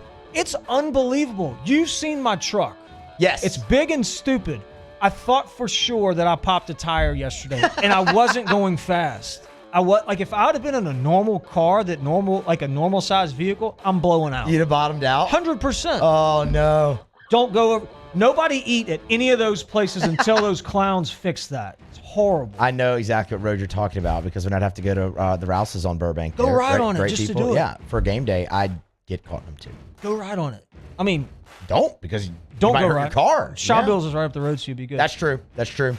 So those guys in Kick Rocks. Kick Rocks. Devontae Adams is being sued. I don't know if you remember this when he shoved the camera guy. I saw that. Yeah. Camera guy's suing him. So I want to tell camera guy, reporter, any of that. Okay, they should sign a waiver. Like whatever happens on there, like they can't sue because you're in his element at that point. Like you are in that's his space. That's his time, and you should not expect those guys to operate the same way they would if they weren't on the field, okay? And so the fact that he's suing him or he's even able to sue him is ridiculous and can kick rocks. Was that a bunt right there? That was a squeeze bunt with Travinsky on third base. That's Squeeze bunts can kick rocks. Kick Rocks. Only ones that don't work, or just all of them in general? When you've got a guy that hits homers and hits the ball in the outfield and it's less than 2 outs and you call a squeeze bunt, you can kick rocks. Oh, Kick man, rock. I hate that. That was Dugas, yeah. I hate wow. that. I hate that call. I mean, I hate that call. I hate it. You don't even really have speed on third base right there either. I hate that call. That's horrible. Oh, he might be safe. No. I'm going to tell... Okay, so that really wasn't what I was going to say. I'm going to tell the mustaches right now to kick rock. I know we're over, but mustaches can kick rock. Whoa! I don't like them. You don't like the lip sweater? Kick rock. I don't like them. All right. I don't think you change stuff. Like, I'm not that, let's change it up because it's the playoffs guy. Let's dye our hair blonde. The playoff beard and everything, Let's do a playoff mustache. Like, I'm not that guy. Okay. I don't like that. Anyway, that's it. All right. Kick Rocks, presented by Ruckus, ruckus103.com. Tigers are up 3-1 after 4.5 innings. We're going to head to a break here, come back, talk a little bit more LSU baseball. Musso in for Moscona. Theriot here for the Riot Radio Hours. It's after further review on a Friday, presented by Don Juan Cigar Bar. AFR. AFR is brought to you by Pluckers, Nicholson, and Bluebonnet. Dine in or carry out 28 flavors of award-winning jumbo chicken wings, ice-cold draft beer, full-service bar, sports on TV. My goodness, there's something going on at Pluckers every night of the week. What more could you possibly want? How about sandwiches? Well, they've got those. What about salads? Pluckers actually has really underrated salads. Giant, gorgeous, fresh salads. You can actually eat healthy at Pluckers. Or you could just binge. Award-winning jumbo chicken wings tossed in your favorite sauce. You want to create your own menu item? Do it. They encourage the creativity. Great sides as well, like the cheese fries, the El Guapo dip, maybe the homemade blue cheese potato chips, holy macaroni, fried pickles. They got it all at Pluckers. Nicholson, just south of campus. Bluebonnet right in front of the Mall of Louisiana. The best place to watch the game, which game? Any game, is at Pluckers because you can eat wings, drink beer, and watch sports on TV. Remember, at Pluckers, if you don't like our wings, we'll give you the bird. I've been doing business with Luba for 25 years. They're dependable, trustworthy. It's just the attention to detail with our clients. Our folks have years and years of experience. They're highly trained professionals. But many companies have that asset. What I'd like to think makes Luba a bit different is that we use those talents in a way that truly is dedicated to serving the needs of the folks who depend on us.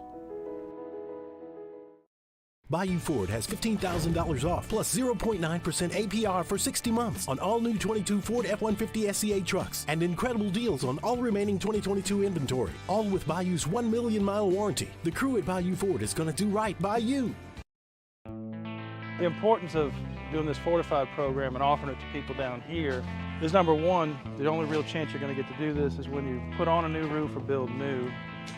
And through companies like HUDCO, who's kind of leading the way in this thing, it's going to offer the customers a huge advantage in the insurance market and the price of their insurance. You know, we're not looking to make a fortune off fortifying. We're trying to give you a better product than our competitor at the moment. I'm trying to do something that he can. I'm trying to give you something better. So a lot of these insurance jobs, you're getting a re-roof, you're only paying your deductible. Let's sit down and talk about the Fortified and let's see what it does to your insurance premium. You're getting a steal. Yeah. You're getting a brand new roof and a Fortified certificate for your deductible, essentially. I think we're rocking and rolling.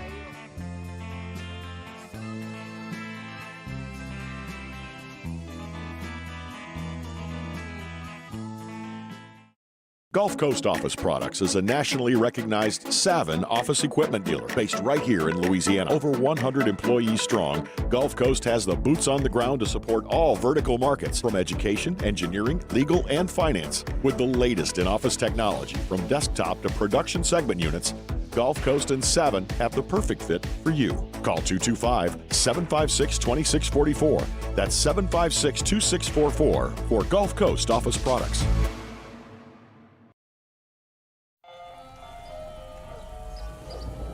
Hey there, little buddy. What's the matter? What's the matter? My windows, siding, and my door. That's what's the matter. Relief Windows can fix all of that. I got you. Pop, pop. What's up? Oh my gosh, look! Curb appeal. That's a good-looking neighborhood. ReliefWindows.com.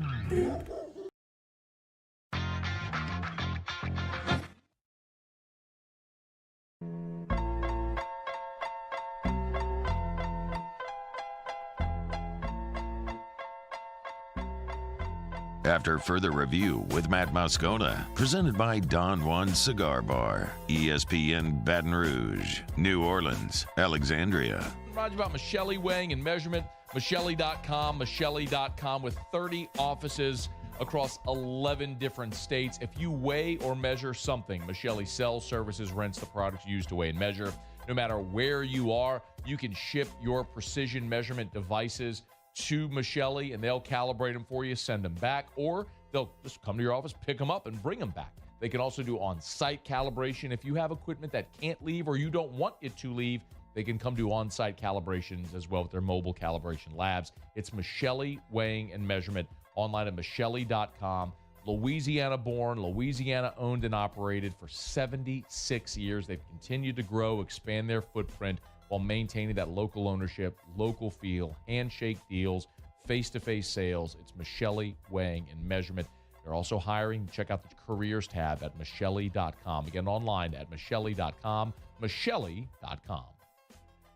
All right, I gotta say something here real quick. Say it. Watching the broadcast, they just put up the graphic that they've been hammering down people's throats since about the Auburn series of LSU's staff numbers with Paul Skeens, and then after Paul Skeens, the other starting pitchers, the bullpen or whatever.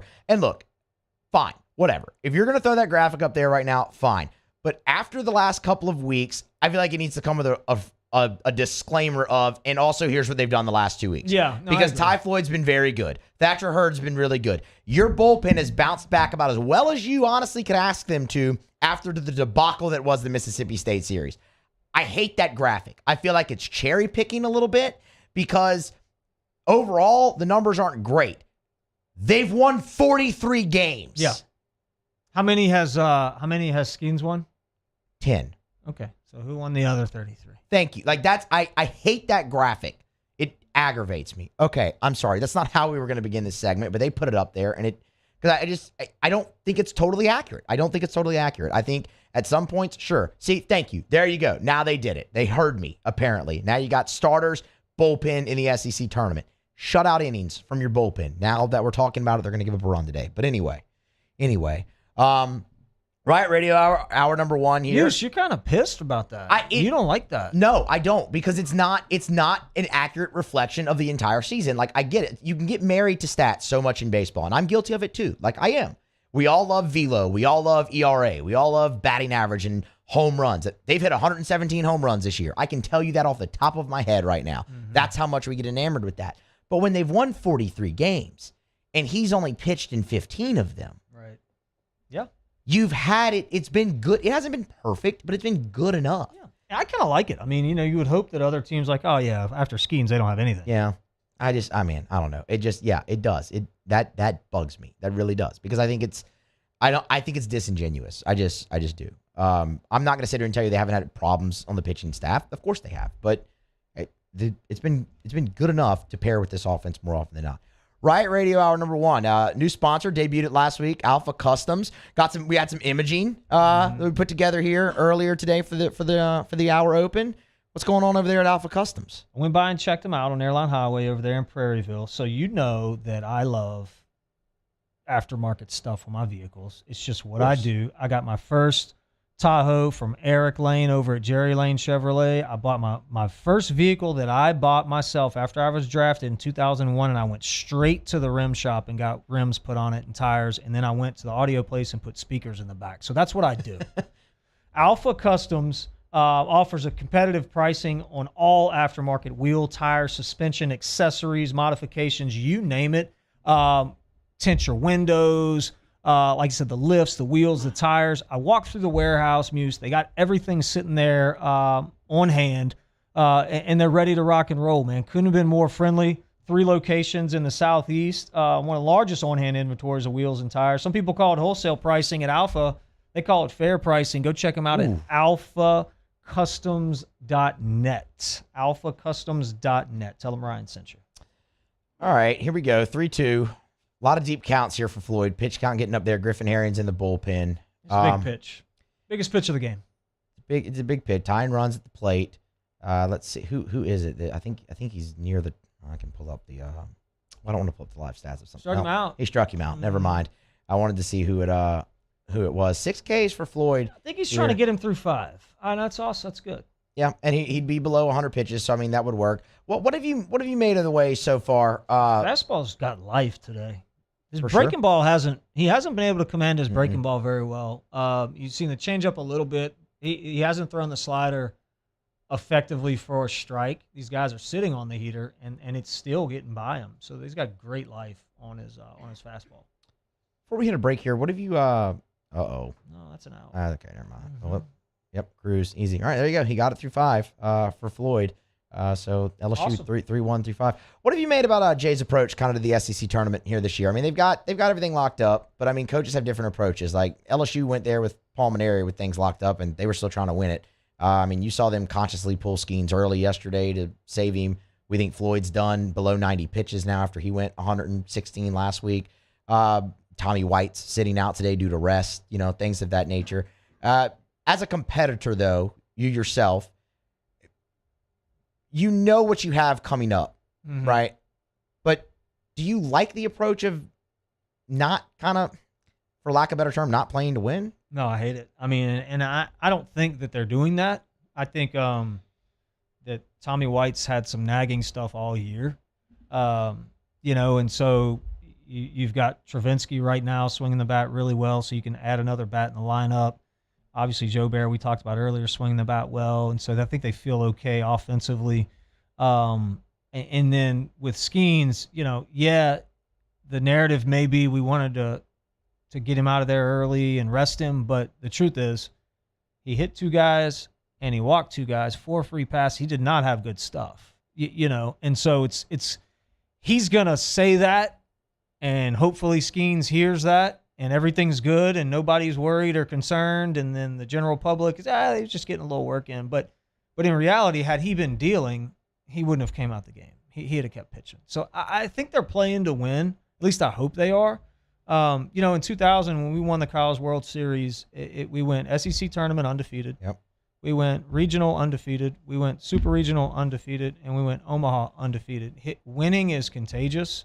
And so you always want to be, at the end of the day, playing your best ball at the end of the year and not tinkering and playing with stuff. I don't like the lineup changing late in the year at all. I mean, I think once you get to a certain point in the SEC, this is what it is. Yeah. And guys can just figure it out. You should know by middle to the end of the SEC who hits where.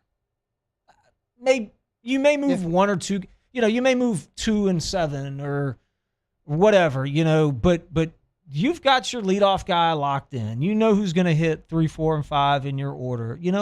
That's because from a player standpoint, you want to take all the uncertainty out of it. Well, most of it. I want to know where I'm playing when I go to the park before I go there, and want to know where I'm hitting the batting order. I don't want to have to go look up at the board and go, oh crap, I'm hitting first today, or oh man, look, I'm playing. And I don't know truthfully don't know if they're doing that or not. I just know that from my standpoint, I like that certainty. I think the lineup changes caught a lot of people off guard a little bit last week. But I mean, for the most part, I mean, it's worked out. I think that's a huge testament, just the talent level of the guys on this club. Yeah, they can hit.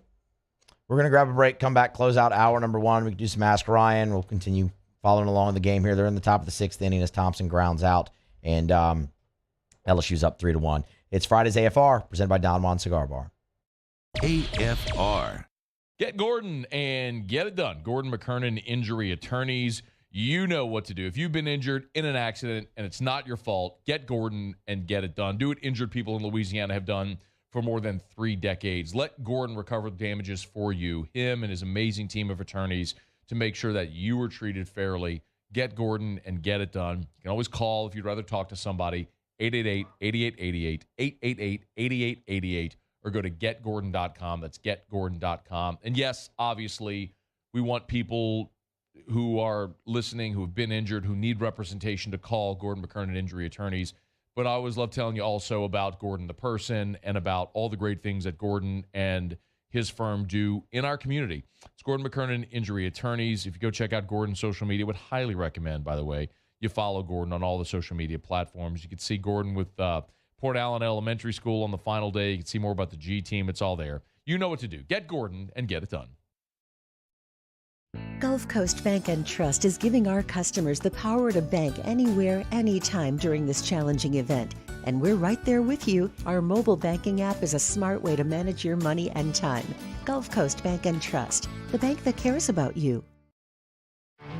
There it is, the extra mile, on the border of expected and extraordinary, for those willing to go further, like vans customized for work or play, with safety and tech to keep you connected, supported by a 5-star sales, service, and finance team, and backed by the 1-star you know. So go the extra mile. It's never crowded, because so few have what it takes to go there. Mercedes-Benz Vans. Turn my music high, high, high, high, yeah. You don't know what you're doing. Sure I do. I'm from the streets where the hood swallow on me. Bullets will follow on me. There's so much that you could run the slalom. The cops comb this top to bottom. They say that we are prone to violence, but it's home sweet home. With personalities clashing, chrome meets chrome. Prices up and down like this Wall Street. I've been doing business with Hoover for 25 years. They're dependable, trustworthy. It's just the attention to detail with our clients. Our folks have years and years of experience. They're highly trained professionals. But many companies have that asset. What I'd like to think makes Luba a bit different is that we use those talents in a way that truly is dedicated to serving the needs of the folks who depend on us.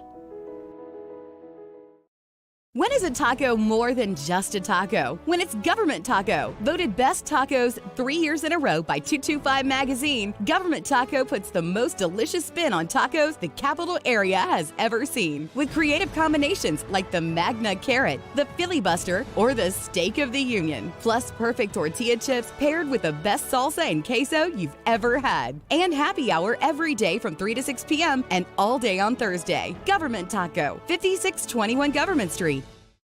Hey, what's up, y'all? It's that time again. It's heating up. Your boat's getting ready to come out and spend all summer on the water. It's time to take your boat to the next level with front-to-back boat service, where if you want an incredible custom speaker install, it's going to blow people away in the water, that's there for you. You want an HD sonar where you can see the fish under the water before you cast, beat all your friends, that's there for you at front-to-back boat service. So don't put it off. We got the parts in right now. Get them now before they go back on back order. Front-to-back boat service. All right, let's say ah.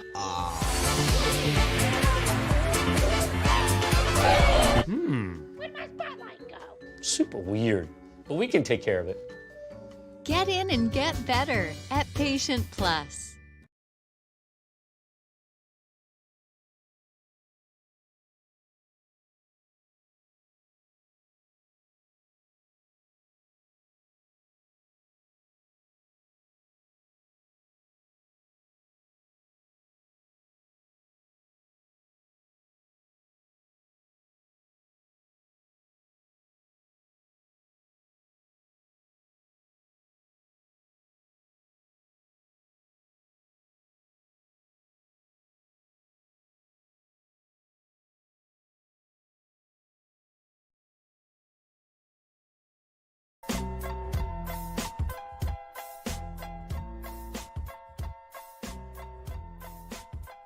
After further review with Matt Moscona, presented by Don Juan Cigar Bar, ESPN Baton Rouge, New Orleans, Alexandria. Tiger Strand, Dylan Cruz at second base in the 6th inning. The slumping Dylan Cruz, who's now hitting 8 straight games. Yeah, 421, 422, slumping Dylan Cruz. He has spoiled us for 3 years. And you know what? We don't have a lot of time here left in this hour, but I am fired up that he's finally going to get to play postseason baseball at the box. The fact that that hasn't happened yet is mind-boggling, and he's finally going to get that stage, and a player of his caliber deserves it. He deserves to be rewarded for everything that he's done. Okay, so let's go Mount Rushmore of hitters. I mean, he's on it, obviously. For sure. Who else? Todd Walker. Okay. Todd Walker. I think Todd Walker's career average is 396. Let me say baseball players. Players at LSU? Yep, baseball players at Cruz LSU. is on it. Yep, 100%. For sure. Cruz Cruz might be the first face you carve on it. I mean, it's just Ben McDonald's on it. Yep. Golden Spikes, #1 overall pick until Dylan Cruz has his say. He's the only #1 overall pick in LSU history.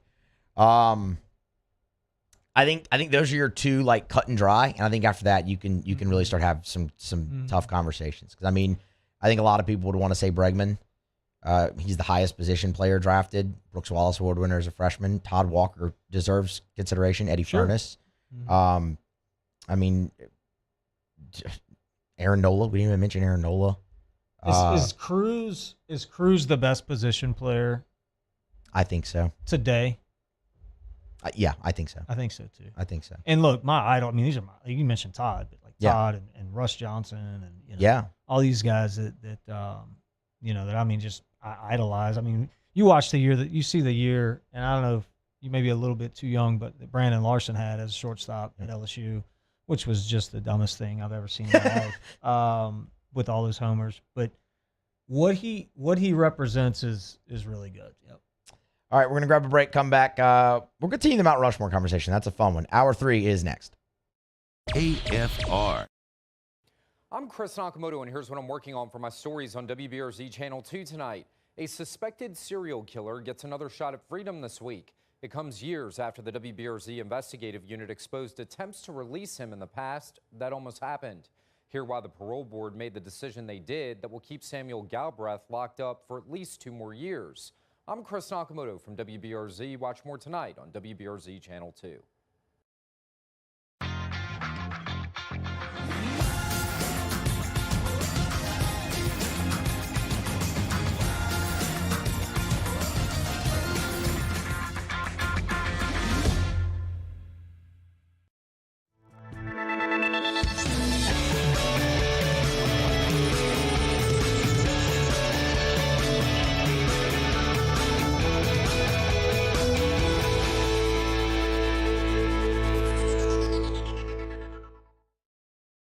Gulf Coast Bank and Trust is giving our customers the power to bank anywhere, anytime during this challenging event. And we're right there with you. Our mobile banking app is a smart way to manage your money and time. Gulf Coast Bank and Trust, the bank that cares about you.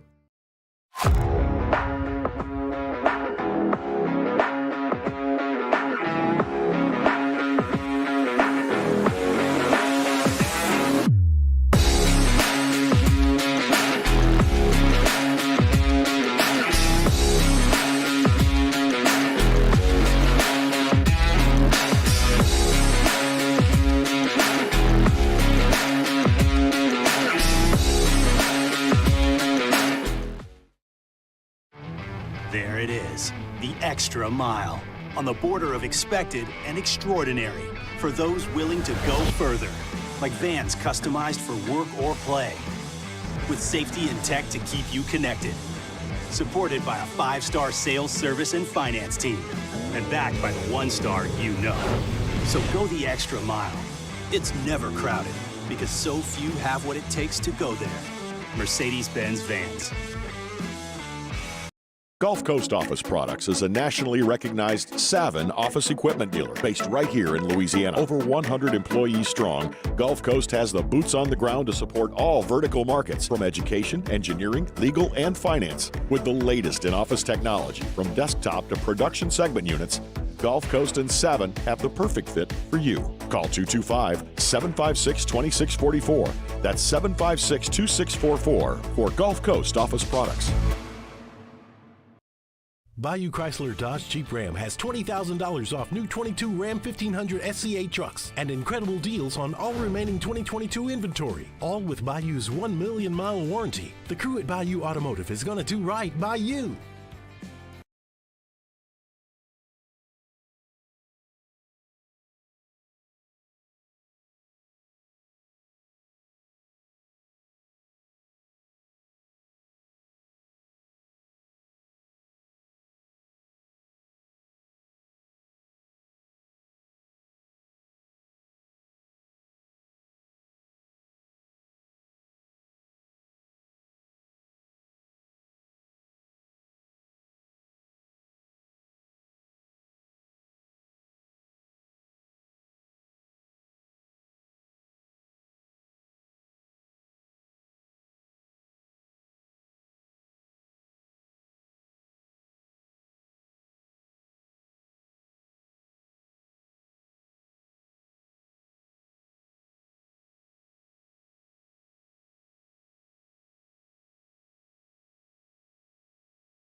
This is SportsCenter.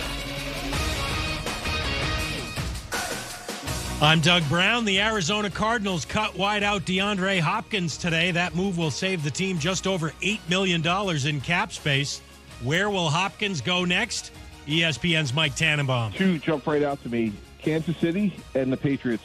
If you think about Kansas City, over the last few years, obviously they moved on from Tyreek Hill. McCole Hardman left in free agency. They drafted Rashid Rice, and Kadarius Toney is certainly emerging. But, wow, could you imagine Patrick Mahomes having a weapon like DeAndre Hopkins? Hopkins had 2 years to go on his Cardinals contract. He's now a free agent. Gabe Vincent of the Heat is questionable for Game 6 tomorrow night with his left ankle sprain. Malcolm Brogdon of the Celtics questionable with a right forearm strain. Our coverage of Game 6 of the Eastern Conference Finals starts at 8 Eastern tomorrow night here on ESPN Radio. After getting ejected twice in the last 4 days, Yankees manager Aaron Boone gets a one-game suspension from MLB. He will sit out tonight's game against the Padres in the Bronx. ESPN Radio is presented by Progressive Insurance. Looking for a career you'll love with flexibility, great pay, and benefits, and one of the country's top workplaces? Come join their growing team. Go to progressive.com/careers and apply online today. Matt Moscona. I'm very important. After further review. Say it one more time. After further review with Matt Moscona. And here we go. ESPN Baton Rouge, New Orleans, Alexandria. Live from the Mercedes-Benz of Baton Rouge studios.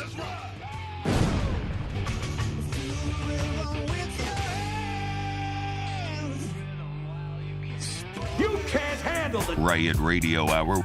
Let's do that again. Guess who's back? Back again. Lisa, I want some more.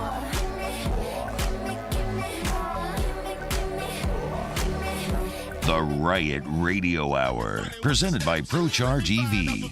Call 225-397-4593 or go to ProChargeEV.com. Well, let's start the insanity. Giddy up. On ESPN Baton Rouge, New Orleans, Alexandria. Hour number 3, after further review on a Friday, presented by Don Juan Cigar Bar. Musso sitting in for Moscona. Grant Lanero here, Paul O'Neill, and Ryan Terry, of course. Second Riot Radio Hour. Terry, as we were coming in there, Hayden Travinski dug in for the Tigers, and I said, I want to talk about him here. And he could have hit a ball over the fence and helped us out with this segue a little bit, but he punched out swinging. But anyway, I want to talk about him more because he's been really the catalyst for them down the stretch here, really starting with that home run against Ole Miss, really Game 2 against Ole Miss. He had a big RBI in that game too, and has just kind of been unrelenting. You mentioned earlier when we were talking about Braden Joubert, that's one way to beat the shift. That's living right. He's living right, Yeah, bro. that's one way to do it. Done it twice today. Yeah, well, that's Cade's two-strike approach is just hit it harder through the shift, and it works quite well for him. He's a big boy. You mentioned earlier when we were talking about Braden Joubert, him kind of improving his draft stock, making money. Yeah. Hayden Travinski's draft eligible. Is the same thing potentially kind of happening for him with the last month that he's had, specifically what he's done against the best competition that you're going to face in college baseball, the SEC? I mean, 6 of his 8 home runs have come in SEC play. Oh, man.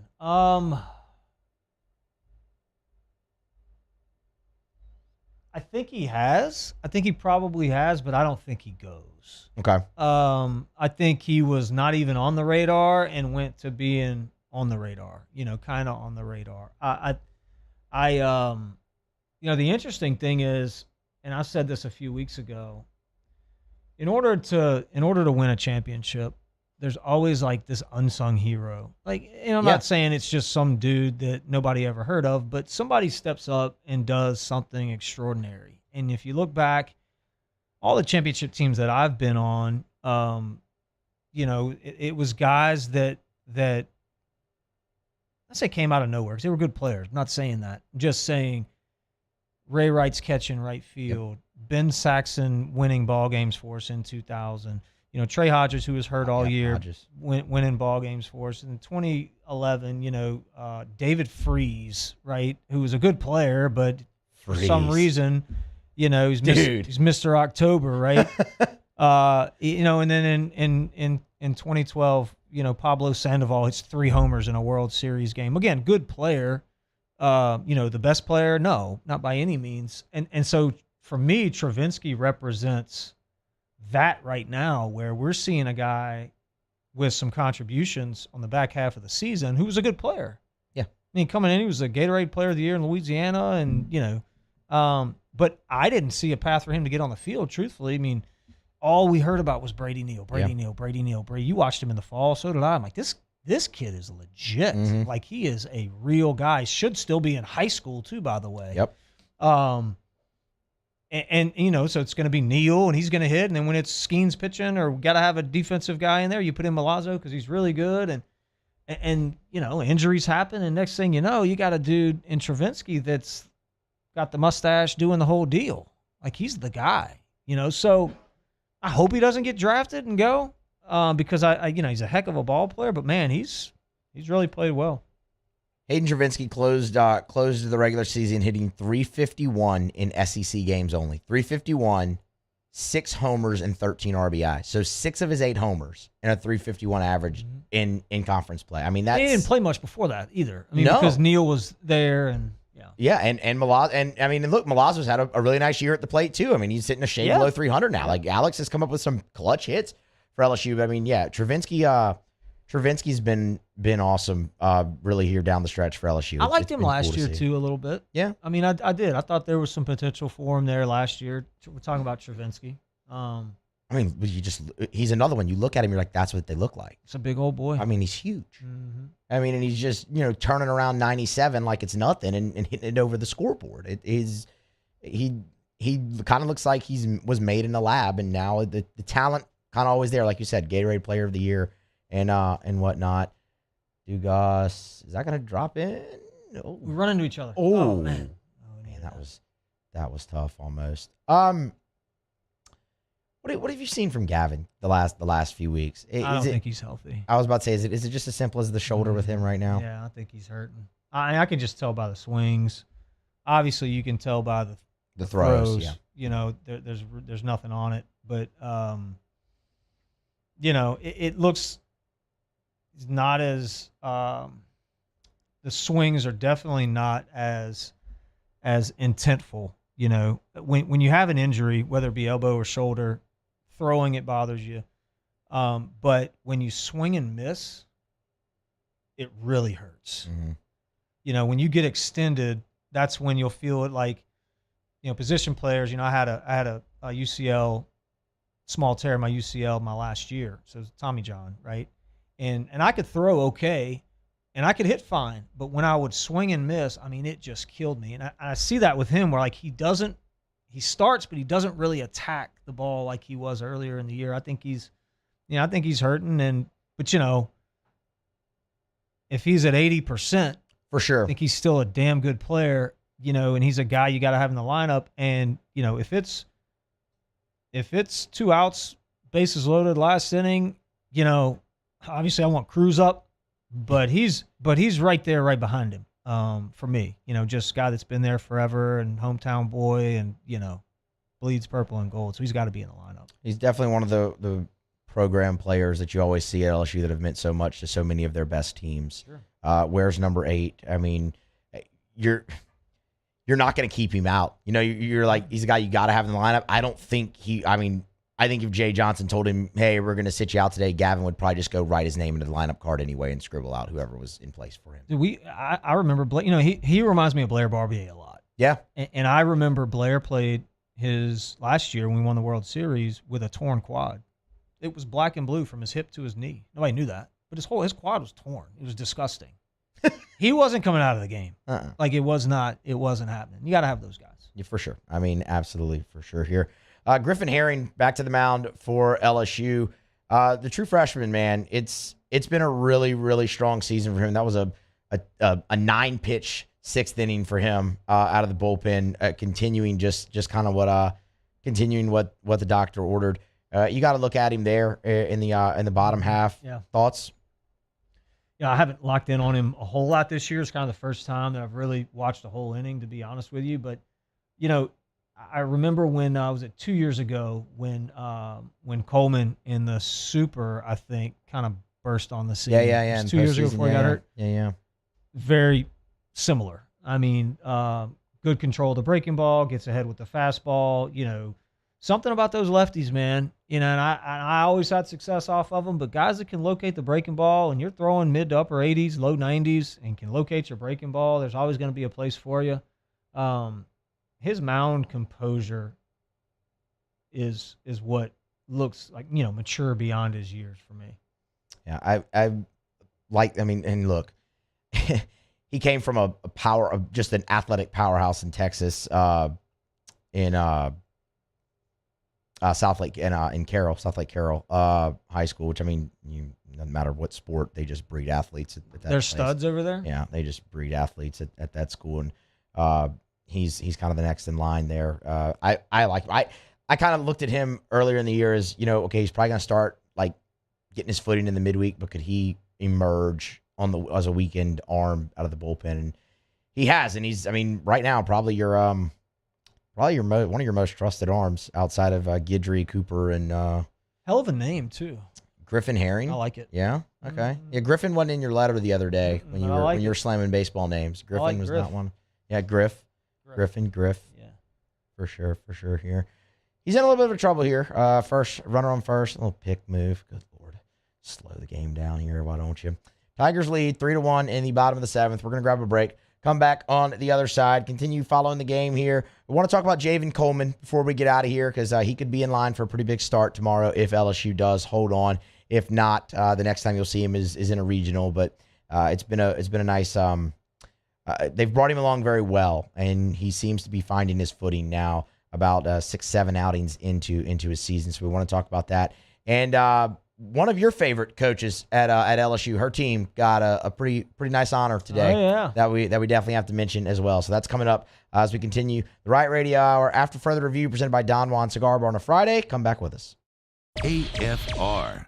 AFR is brought to you by Rouse's, the official supermarket of the New Orleans Saints. Rouses.com. Rouses.com. Remember, you can always get to the Rouse's website or download the Rouse's app. Highly recommend the app as well, because when you get the Rouse's app, you can always do curbside to go and pickup options, delivery and pickup options. So you get the Rouse's app and you select your groceries, your personal shopper. We'll go pick them out for you. Pull up into one of the designated spots. They bring them out to you. It's so easy. Hey, look, gifts for grads. A lot of you see the graduation pictures everywhere. If you need that graduation card to go with the cash you're sending to the grad, or if you need that cake for the grad, they got it. Or Rouse's gift cards are a great option for grads as well. They're going to be moving out on their own for the first time. Why not give them a Rouse's gift card so they can buy their own groceries with that Rouse's gift card, help them get a jump start. It's at Rouse's, the official supermarket of the New Orleans Saints.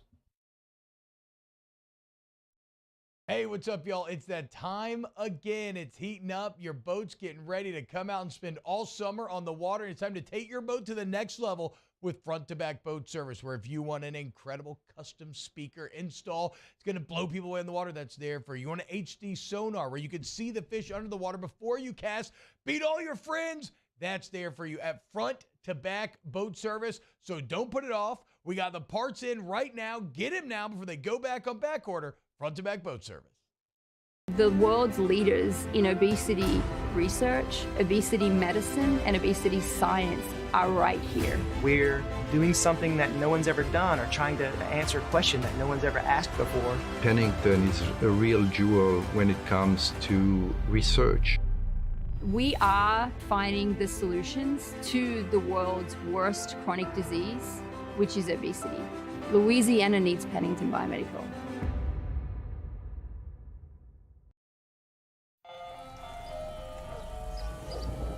Hey there, little buddy.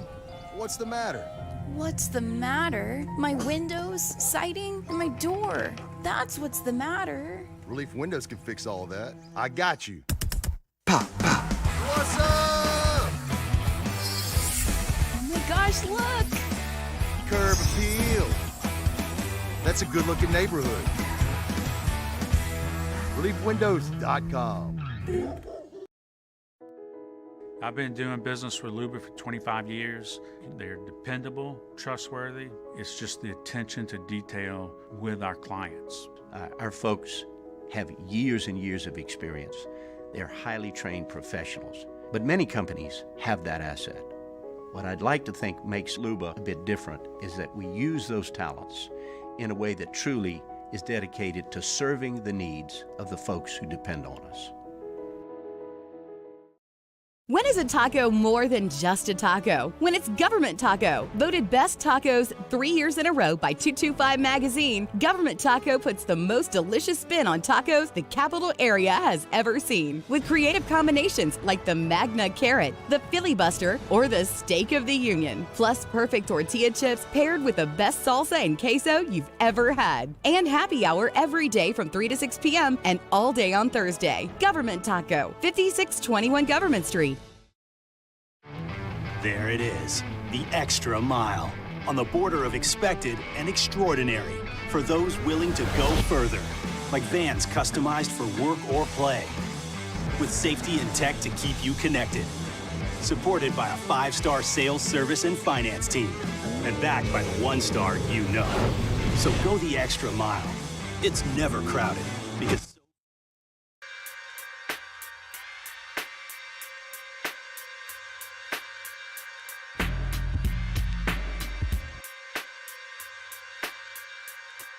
After further review with Matt Moscona, presented by Don Juan Cigar Bar, ESPN Baton Rouge, New Orleans, Alexandria.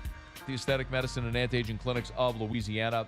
2 great locations, Bluebonnet in Baton Rouge, Ambassador Caffrey in Lafayette. I tell you every day about hormone replacement therapy, but remember, they also have medical-grade supplements. So, like, about a year ago when I went for my blood labs, we noticed my cholesterol was elevated a little bit. Well, I didn't need to be on cholesterol medicine. It was just one of those things where at 40 years old, they said, hey, we need to start taking a look at that.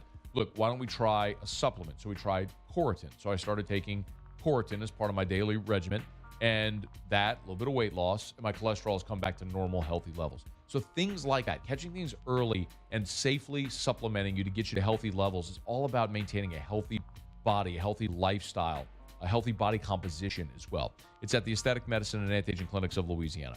Bluebonnet in Baton Rouge, Ambassador Caffrey in Lafayette, and online, theantiagingclinics.com, theantiagingclinics.com. All right, it's Memorial Day this weekend, long weekend, holiday weekend, 3 days for most everybody. I get to take part in it this year. Pretty excited about that. But a lot of pool parties. A lot of pool parties. Lot of barbecues. Got to dig out the summer wardrobe. Where can I go? I got a couple barbecues, pool parties this weekend. I need some summer wardrobe. Got to be Haspel. Okay. Got to be Haspel. Haspel.com right here in Baton Rouge. Shop local. The originator of the seersucker. Everybody's familiar. It's not just the white and blue, right? There's 14 different colors. It's the way the cotton is actually woven together with that little pucker. They have the, seersucker regular T-shirts, seersucker button-downs, the whole deal. But it's not just that. I would go and get my swimsuit there. I actually ordered. Okay.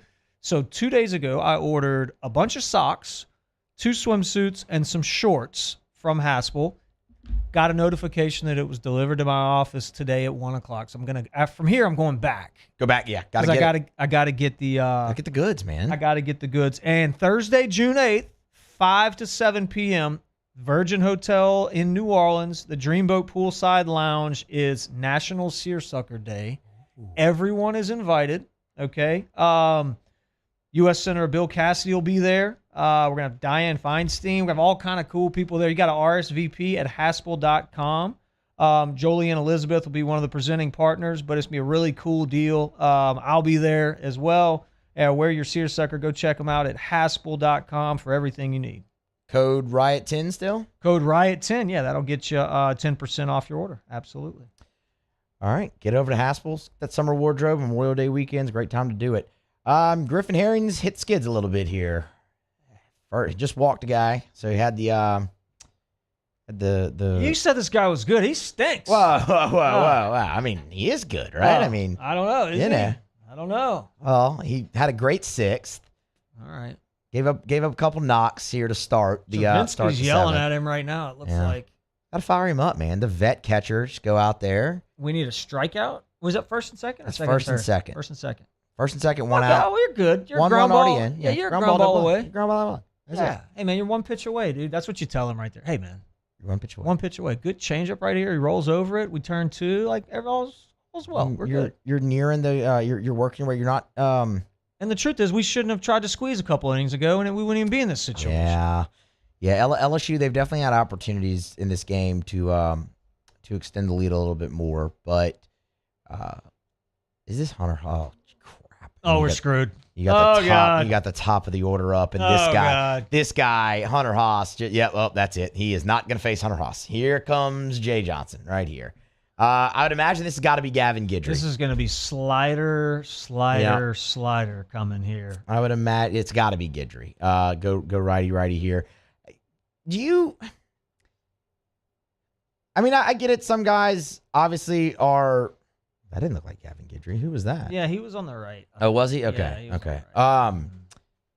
Obviously, some guys can be construed as a specialist with a pitch, right? Mm-hmm. I'm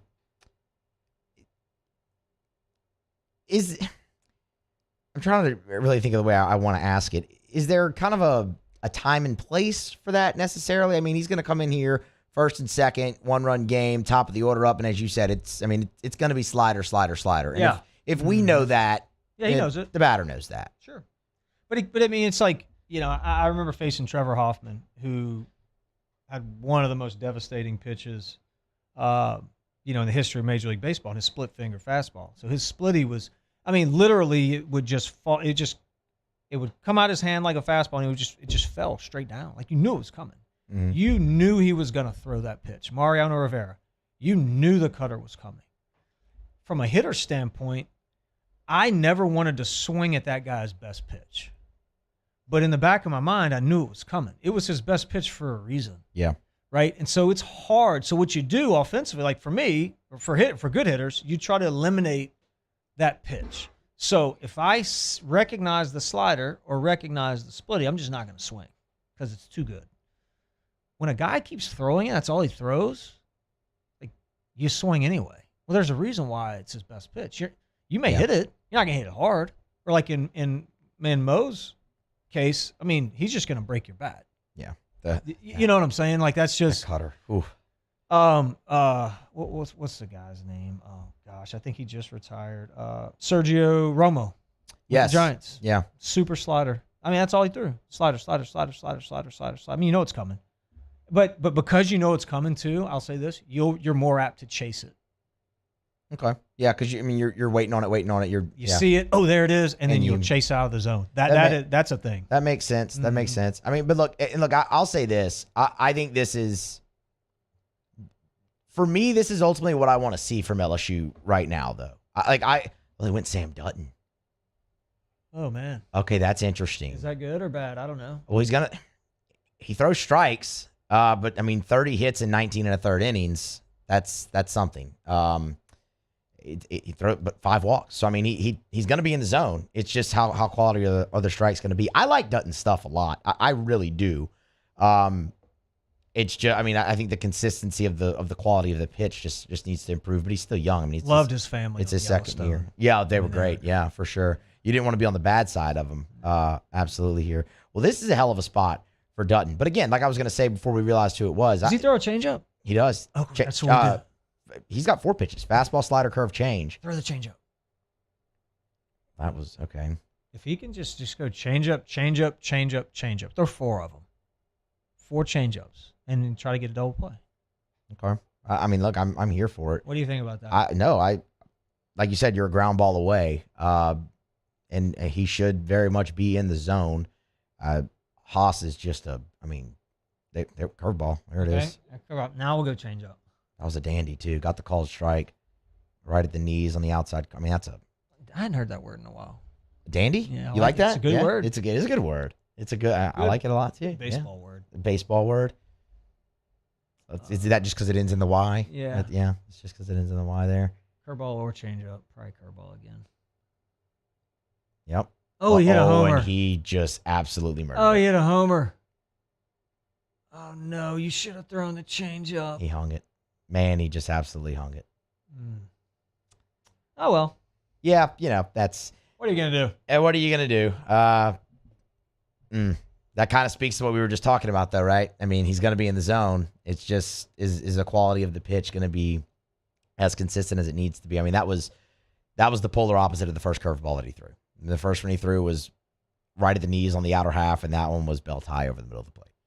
Yeah, that was not ideal. What do you think of the home run celebration here with the laundry or the luggage cart? I don't like the celebration. This game's not over. It's still 5. No, they've got the A&M bullpen as well. So I think everybody in the park knew a curveball was coming right there. Yeah, as he did well. I mean, you got to execute the pitch. That's okay. The kid put a good swing on, still got hit over the fence. So yeah, I mean that's very fair. And now Jay will come back out. They'll go to the bullpen again here. This is going to be an interesting decision. This is going to tell you a lot about what their plans are right here with who trots in. Oof, man. Yeah, not a good pitch. Gosh, did he not even get all of that? Looked like he got in on him a little bit. I know, that's what I'm saying. Like, did he actually not get all of that?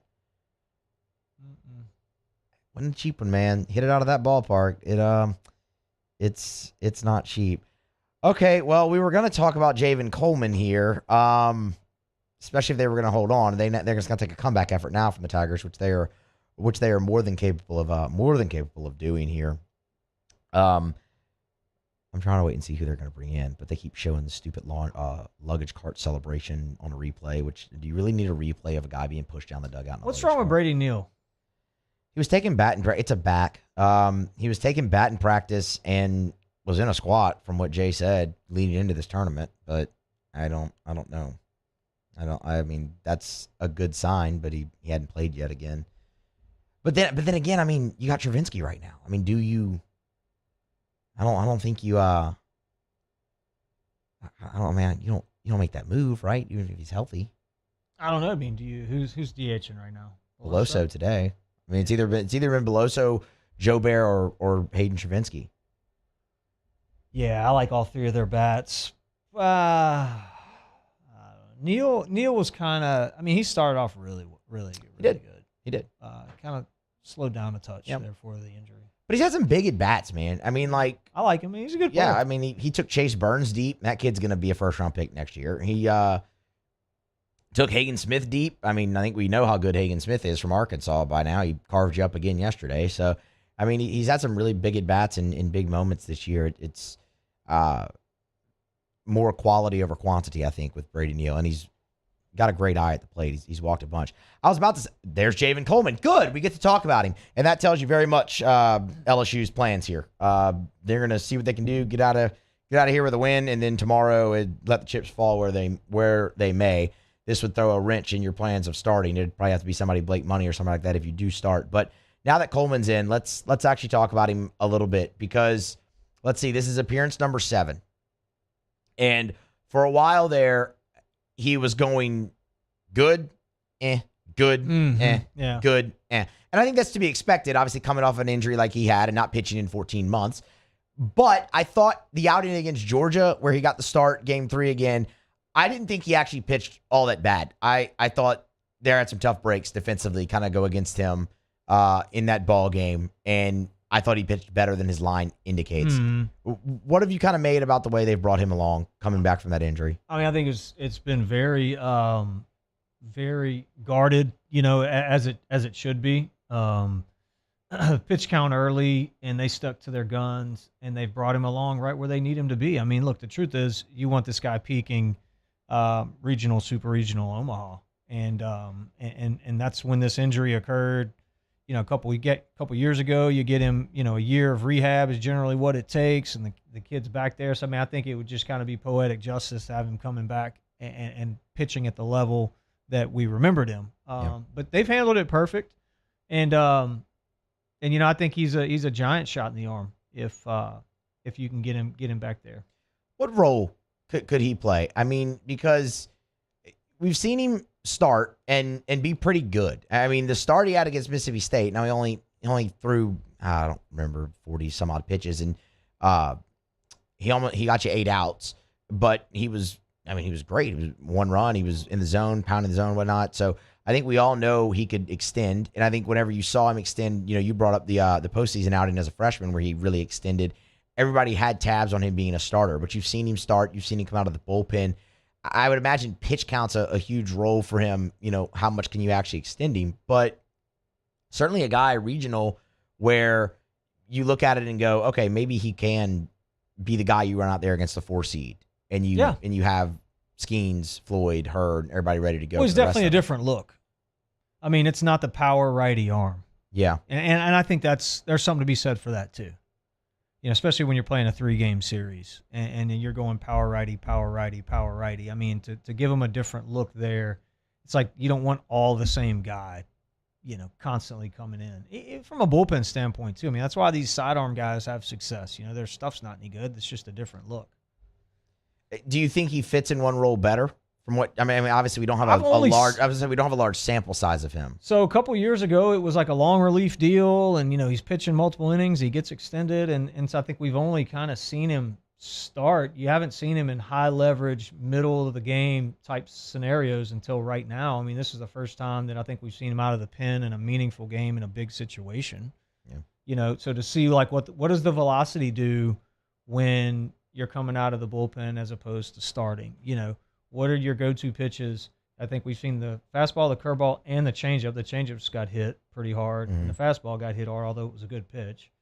Kid just put a good swing on it. It was a good pitch right there, too. Yeah. So those are things that I'm looking at. Like what's his tendencies? When you're starting, you're holding back. You're not wanting to show everything early. You're obviously conserving energy, So what's different out of the bullpen? And I couldn't tell you which one's better because I haven't seen. This will be my first time seeing him out of the pen like this. Javen Coleman trying to get LSU out of a jam here in the 7th inning. Aggies have taken the lead 5-3. There's there you go. Use the word again. That's a dandy of a slider. Just buckles the lefty. 2 down. LSU's an out away now. From getting out of it. But look, I think so much of the conversation has been around LSU's bullpen, obviously coming into this week. And before this inning, they had thrown shutout ball. It stinks that you gave up the lead there. Absolutely. Herring didn't have his best stuff coming out for the 2nd inning. Dutton made one bad pitch, and it got hit over the fence for a 3-run home run.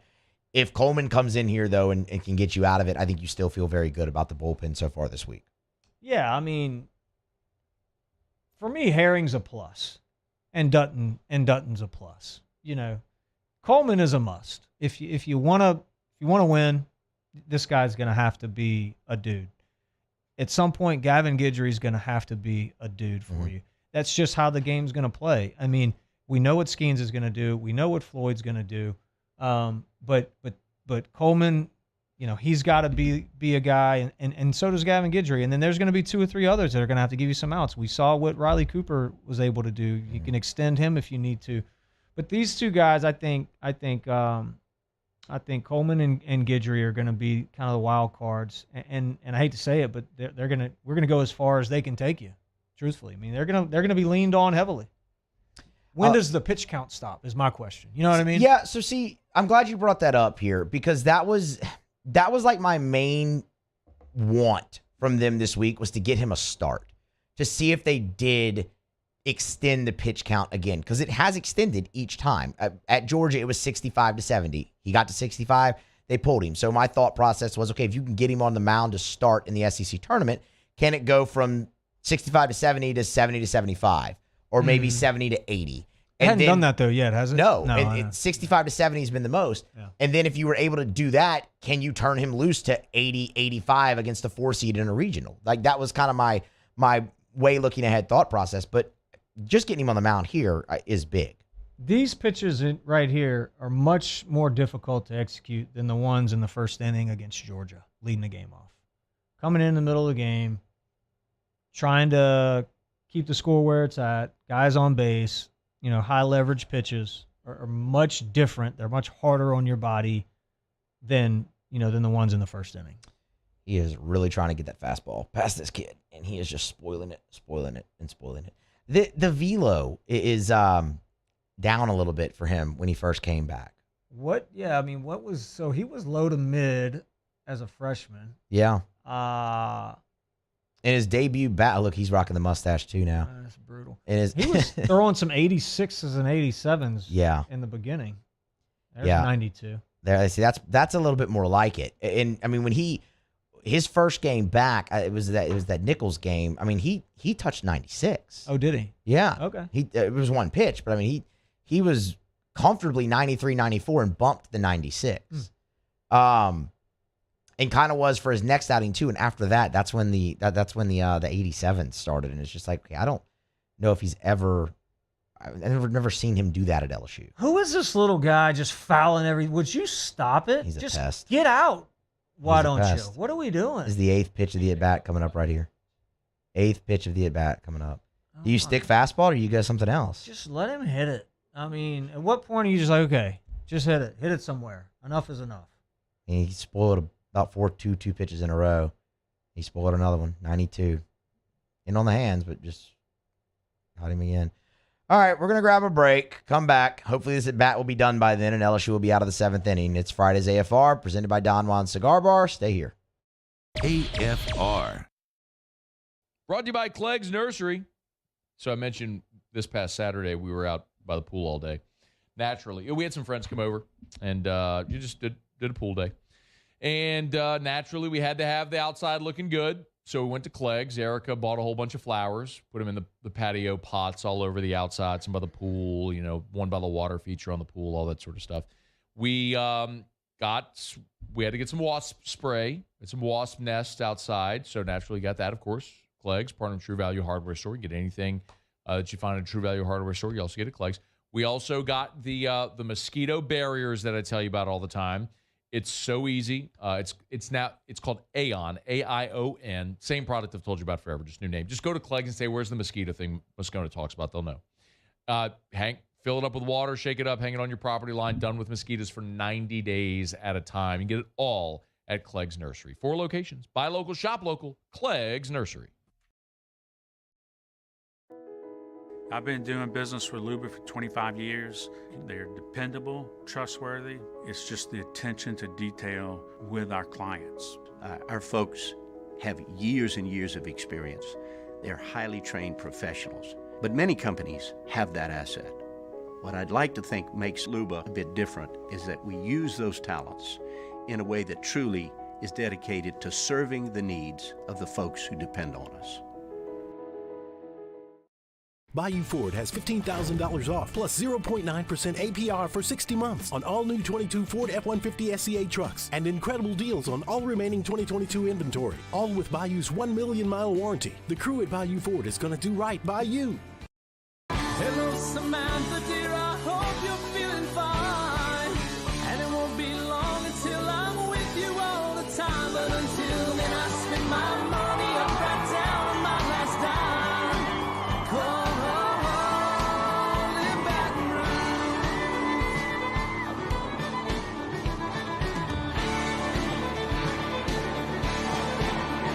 I'm ready, what you put me on through. Gotta send my love down to Hey, what's up, y'all? It's that time again. It's heating up. Your boat's getting ready to come out and spend all summer on the water. It's time to take your boat to the next level with front-to-back boat service, where if you want an incredible custom speaker install, it's going to blow people away in the water, that's there for you. You want an HD sonar where you can see the fish under the water before you cast, beat all your friends, that's there for you at front-to-back boat service. So don't put it off. We got the parts in right now. Get them now before they go back on back order. Front-to-back boat service. Gulf Coast Office Products is a nationally recognized Savin office equipment dealer based right here in Louisiana. Over 100 employees strong, Gulf Coast has the boots on the ground to support all vertical markets, from education, engineering, legal, and finance. With the latest in office technology, from desktop to production segment units, Gulf Coast and Savin have the perfect fit for you. Call 225-756-2644. That's 756-2644 for Gulf Coast Office Products.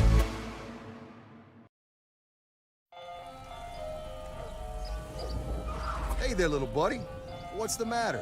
What's the matter? My windows, siding, and my door. That's what's the matter. Relief Windows can fix all of that. I got you. Pop, pop. What's up? Oh my gosh, look! Curb appeal. That's a good-looking neighborhood. ReliefWindows.com.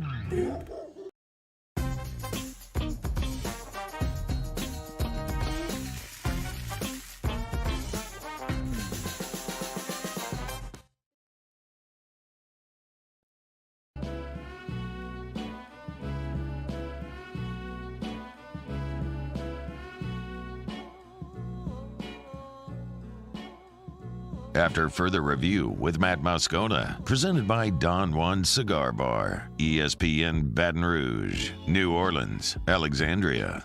Remind you about Mold Zero USA, mold-0usa.com, mold-0usa.com. Tell you every day, kill mold, remove odor, kill dozens of other pathogens. Mold Zero USA. They'll always give you that free estimate. If you want to learn more about the process, I get it. It's different. You have mold, people usually are thinking, now we got to cut sheetrock. It's going to be messy. It's going to be intrusive. Nah, with Mold Zero. They come in, they spray their patented non-toxic dry fog treatment. It's easy. It's all hooked up to a truck, all the hoses and everything. They'll pull up, they'll walk in, they'll spray the whole house. The fog will touch everything in the house. You let it dwell. It'll kill the mold, the spores, all of it. And then you just wait for the fog to dissipate. Go right back in your home, your mold-free, clean-smelling home. You want to learn more about the process? Little or no demolition required. You want to learn more what the Army Corps of Engineers has to say? It's all there. Mold-0usa.com. All right, so Coleman loaded the bases, got 3-2, got the punch out. Yep. So it's 5-3. No more damage done. LSU's got 2 more at bats to see if they can't close the gap here, survive another day in Hoover. If not, they'll be heading back to Baton Rouge and just awaiting their draw for the Baton Rouge Regional. What happens if they win? They would play Arkansas tomorrow at noon. Okay, and then what? If they win that, they would go to the championship game and play at 2. Judging on the arms they've used today, would not expect tomorrow to go very well, though. Got you. Okay. Just being quite honest. Like, it's not, I mean, you just, really the top arm you have left that you haven't seen today is Gavin Guidry. And you haven't seen Bryce Collins. But, I mean, outside of that, I mean, you probably have to bring somebody back. Like, I don't have the active roster in front of me either. It's only 30. So they don't have to. So it's just 2 more games regardless. If they yeah. Okay. If they win, it's 2 more. It's 1 more at least. I mean, single elimination is tomorrow. Yeah. But we'll see. They got to score at least 3 runs to retake the lead. We're good. We got that. So the women's basketball team went to the White House today. Mm-hmm. We know you love them an awful lot. Big fan of Kim Mulkey. Season ticket holder. You love women's hoops. Mm-hmm. Big fan. Great honor for them to finally cap off the national championship season. You know, it really is. I remember when Matt and I were joking about Kim Mulkey coming to coach at LSU. Yeah. And you were sitting in the chair. And we had Kramer on. This was, 3 or 4 years ago. And the jean jacket thing. Yeah. And whatever, whole deal. And then he says, you think you can get Kim on? This was, years ago. I'm like, yeah, let me just text Kramer. I didn't know her. Let me text Kramer and see. And, we ended up getting her on. Great segment. And it was kind of weird because she's the coach at Baylor. Right, exactly, yeah. You know what I mean? And so we're giving her this platform in Baton Rouge to, go recruit all the Baton Rouge kids to go to Baylor. So they're like, that's probably not a smart thing to do. We're not going to do that anymore. But then it's like, why don't you come coach here? What do you think about that? And, yeah, she wanted to. You know what I mean? And it's like, this can't happen. This will never happen.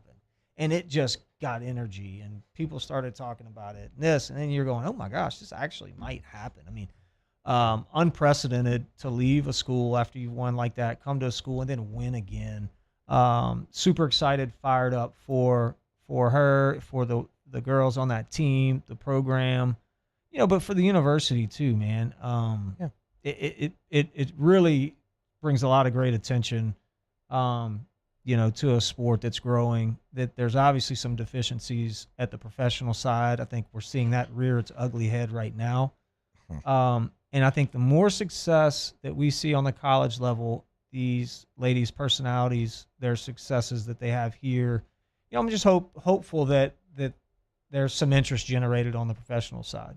For sure. And look, I mean, the interest here has never been higher now, which is saying something, because, I mean, when they were going to 5 straight Final Fours back in the early 2000s, the interest was pretty high. When Simone got here, that's what started driving the interest in LSU women's basketball, and they could just never get over the hump. And that interest went away under Nikki Fargas. There's no other way to say it. And as soon as Kim was hired, the interest was back. And in 2 years, she took it to an all-time high. And, oh, by the way, they're going to be pretty darn good this year. Yeah, and look, I think you talk about those Final Fours and with Simone and Sylvia Fowles and Marie Ferdinand, you know, I mean, all these great players that they had, you never felt like you were the best, though. Yeah. You just, because, you know, you're right there. You had Gino, you had Tennessee doing their thing with Pat. I mean, you're just like, man, yeah, we're really, really good, but, you know, can't beat Alabama. You know what I mean? It's kind of like that. Like, yeah, we're good, but that's a different feel now. Now you got, you know, now you got Saban. Now you absolutely can win, and you will win. And she said we were going to win, and we did win. And now they're at the White House, you know, and so it's exciting, man. The target is definitely on their back now. Mm-hmm. I mean, it's on their back, and you know what? I think she likes it that way. Now she really gets to. She did a great coaching job this past year. Now it's taken to another level, because now you are the hunted instead of the hunter. Absolutely. I look forward to, you know, this. You got number one class, and you know, 2024, 2023 you're signing, 2024 number one player in the country. So yeah, I mean, a lot of. She told me last year, she says we're one big away from being really good. You know, and then she got some contributions from a freshman in Smith. I think that was the young lady that actually fainted at the White House today. Yes, that was a scary situation. Yeah. She's okay. They checked her out there, and she's fine. But yeah, that's that was definitely a scary sight. Yep. But yeah, no, I mean, look, they're gonna people are excited again, and that's the great thing. 2-out single for LSU. Was that Paxton Clean? That was. He needed that. He had a rough day at the plate. It was, dude. And you got so you got Cruz coming up now. Cruz coming Time up. Run. Hanging breaking ball. Homer. Let's tie this thing up. What do you think? Does Tommy White come off the bench and pinch hit if we need him? I don't think so, but I mean, I'd love to see it, but I don't think we would. I mean, quite honestly, I would not pitch Dylan Cruz right here. Do you want an arm sleeve that says 3 on it? If he hits a homer right here, you have to wear an arm sleeve that says 3 on it next Friday during the show. With a short sleeve shirt. Yeah. Okay. I mean, I'd do that. That thing's actually pretty cool. Matches the uni. It's gray. That's good. Yeah. I'd do it. I'm all for it. I'll do it too. Okay.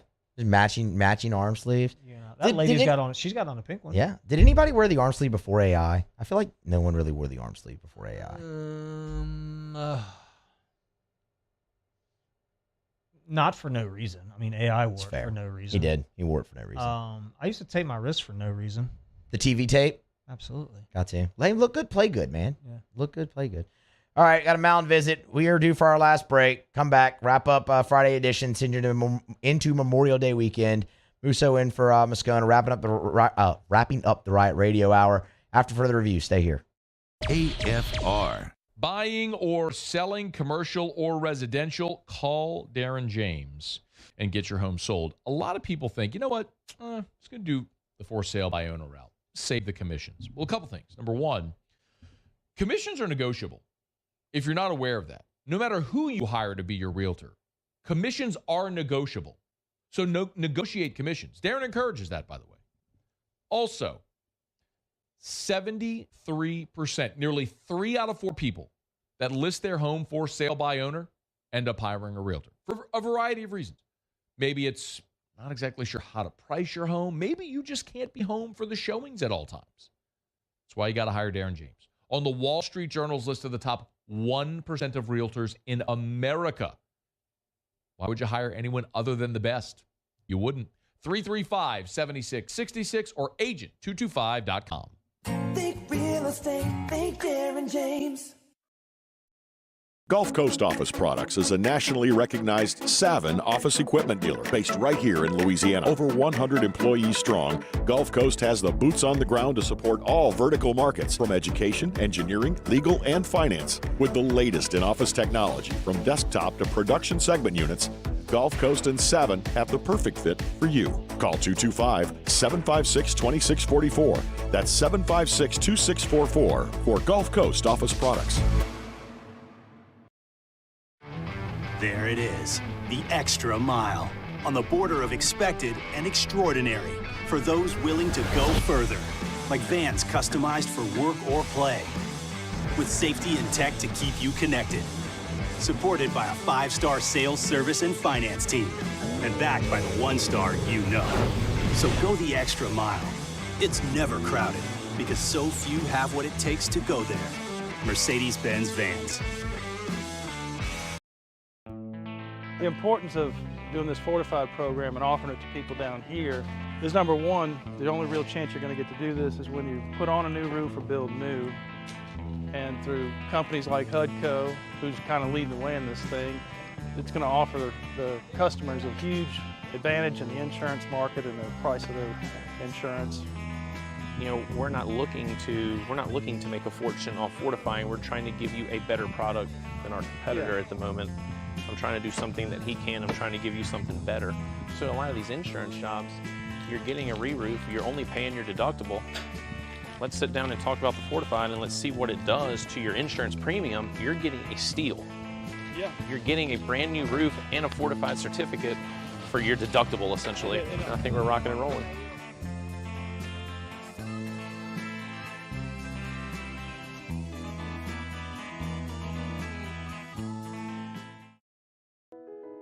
I've been doing business with Hoover for 25 years. They're dependable, trustworthy. It's just the attention to detail with our clients. Our folks have years and years of experience. They're highly trained professionals, but many companies have that asset. What I'd like to think makes Luba a bit different is that we use those talents in a way that truly is dedicated to serving the needs of the folks who depend on us. When is a taco more than just a taco? When it's Government Taco. Voted best tacos 3 years in a row by 225 Magazine, Government Taco puts the most delicious spin on tacos the capital area has ever seen. With creative combinations like the Magna Carrot, the Filibuster, or the Steak of the Union. Plus perfect tortilla chips paired with the best salsa and queso you've ever had. And happy hour every day from 3 to 6 p.m. and all day on.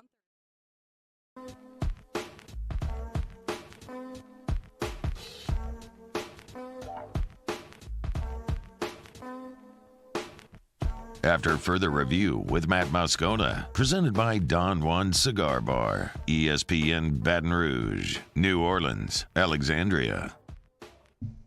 All right, a couple more minutes here on this Friday show. They're heading to the bottom of the 8th inning. Austin Beck got Cruz swinging on a 3-2 fastball. How do we think the rest of this plays out here? I'd imagine Coleman's back out on the mound. They're showing SEC right now, and I can't. Well, actually, that looks like a righty. That looks like a righty. That looks like a righty. That's Gavin Guidry right there. Okay. Good first pitch fastball, low and away. That was nice. How do we think the rest of this one plays out? Tigers have 3 more outs to deal with offensively. Yeah, look, I think you've seen that Coleman can come out of the bullpen and work himself out of a jam in a high leverage situation. That's a box checked for me. Yeah. You know, and then, you know, he's bringing in Guidry in that same situation right here. Now, he's done this a few times, so but still, you know, he's a freshman, and it's looking like this is going to be the recipe to win ball games in the postseason, which would be, you know, 8-9, 7-8-9. Yeah, these two guys, which I don't hate at all. As Guidry, I love his energy out there. Oh, dude, he's got it on the mound for sure. I mean, not bad for a shortstop. Any surprise that he didn't go Guidry and when he went Dutton? I mean, we both thought it was going to be Gavin Guidry coming. Yeah, no, but I think this is your closer. I think is what we're seeing. I mean, you know, it's taken us a while to get here, but I think we're, if I'm Jay or Wes, I'm going, okay, who's going to pitch the last inning? Who's going to get the last 3 outs of the game? The last 6 outs of the game. How are we going to get those? We know how we can get the first, 18. Who's going to get the last 6? And that's what we're looking at. All right, 2 quick outs for Gavin Guidry in the bottom of the 8th inning. He'll look to hang a 0, and then LSU will have 3 outs to try and rally, score 2 runs. They'll have the top of the order up for what it's worth. I mean, Morgan will lead off. You got the bats up that you want. You're a bloop and a blast away from doing it. That's going to just about wrap us up here, though, as we hang down the final 30 seconds of the show.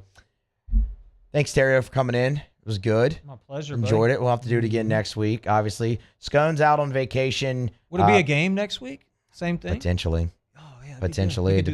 We could. It depends on when they what game Jay chooses for Regional Friday. Actually, you know what? I'm going to have to call in next week. I'm not going to be here. You mean like on the phone? Sorry. Okay. Well, we'll make that happen. My bad. No, we'll make that happen anyway. All right, that's going to wrap us up. We'll be back on Tuesday. No show Monday. It's after further review. Join us then.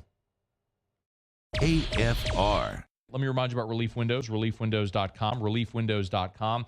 I've talked about Relief Windows now here since 2015, and I love endorsing them and telling you about how great a company they are and great people that Brandon and Adrian Holly are, and every single measure tech and installer that may come to your house, how you can trust them and how they do exceptional work, how they've done work in my house. One thing we never talk about is price. And with Relief Windows, they of course sell a premium product and they do a premium service and a premium job, and it's awesome. But they do offer discounts as well. So I would always encourage you, when you call Relief Windows to ask about those discounts. Like, for example, if you buy an entry door and windows at the same time, they'll give you a 10% discount. So there's a lot of those things that are there as well. So I would always recommend when you give Relief Windows a call, ask them. It's always worth giving them a shout at Relief Windows. 288-8138, 288-8138 for Relief Windows and reliefwindows.com. Gulf Coast Bank and Trust is giving our customers the power to bank anywhere, anytime during this challenging event. And we're right there with you. Our mobile banking app is a smart way to manage your money and time. Gulf Coast Bank and Trust, the bank that cares about you. $0 over MSRP at Corval Toyota in Opelousas. That's right, don't pay over MSRP. There's no markups, no games. So come on down to Happy Town. That's Corval Toyota in Opelousas, Happy Town, USA. The world's leaders in obesity research, obesity medicine, and obesity science are right here. We're doing something that no one's ever done, or trying to answer a question that no one's ever asked before. Pennington is a real jewel when it comes to research. We are finding the solutions to the world's worst chronic disease, which is obesity. Louisiana needs Pennington Biomedical.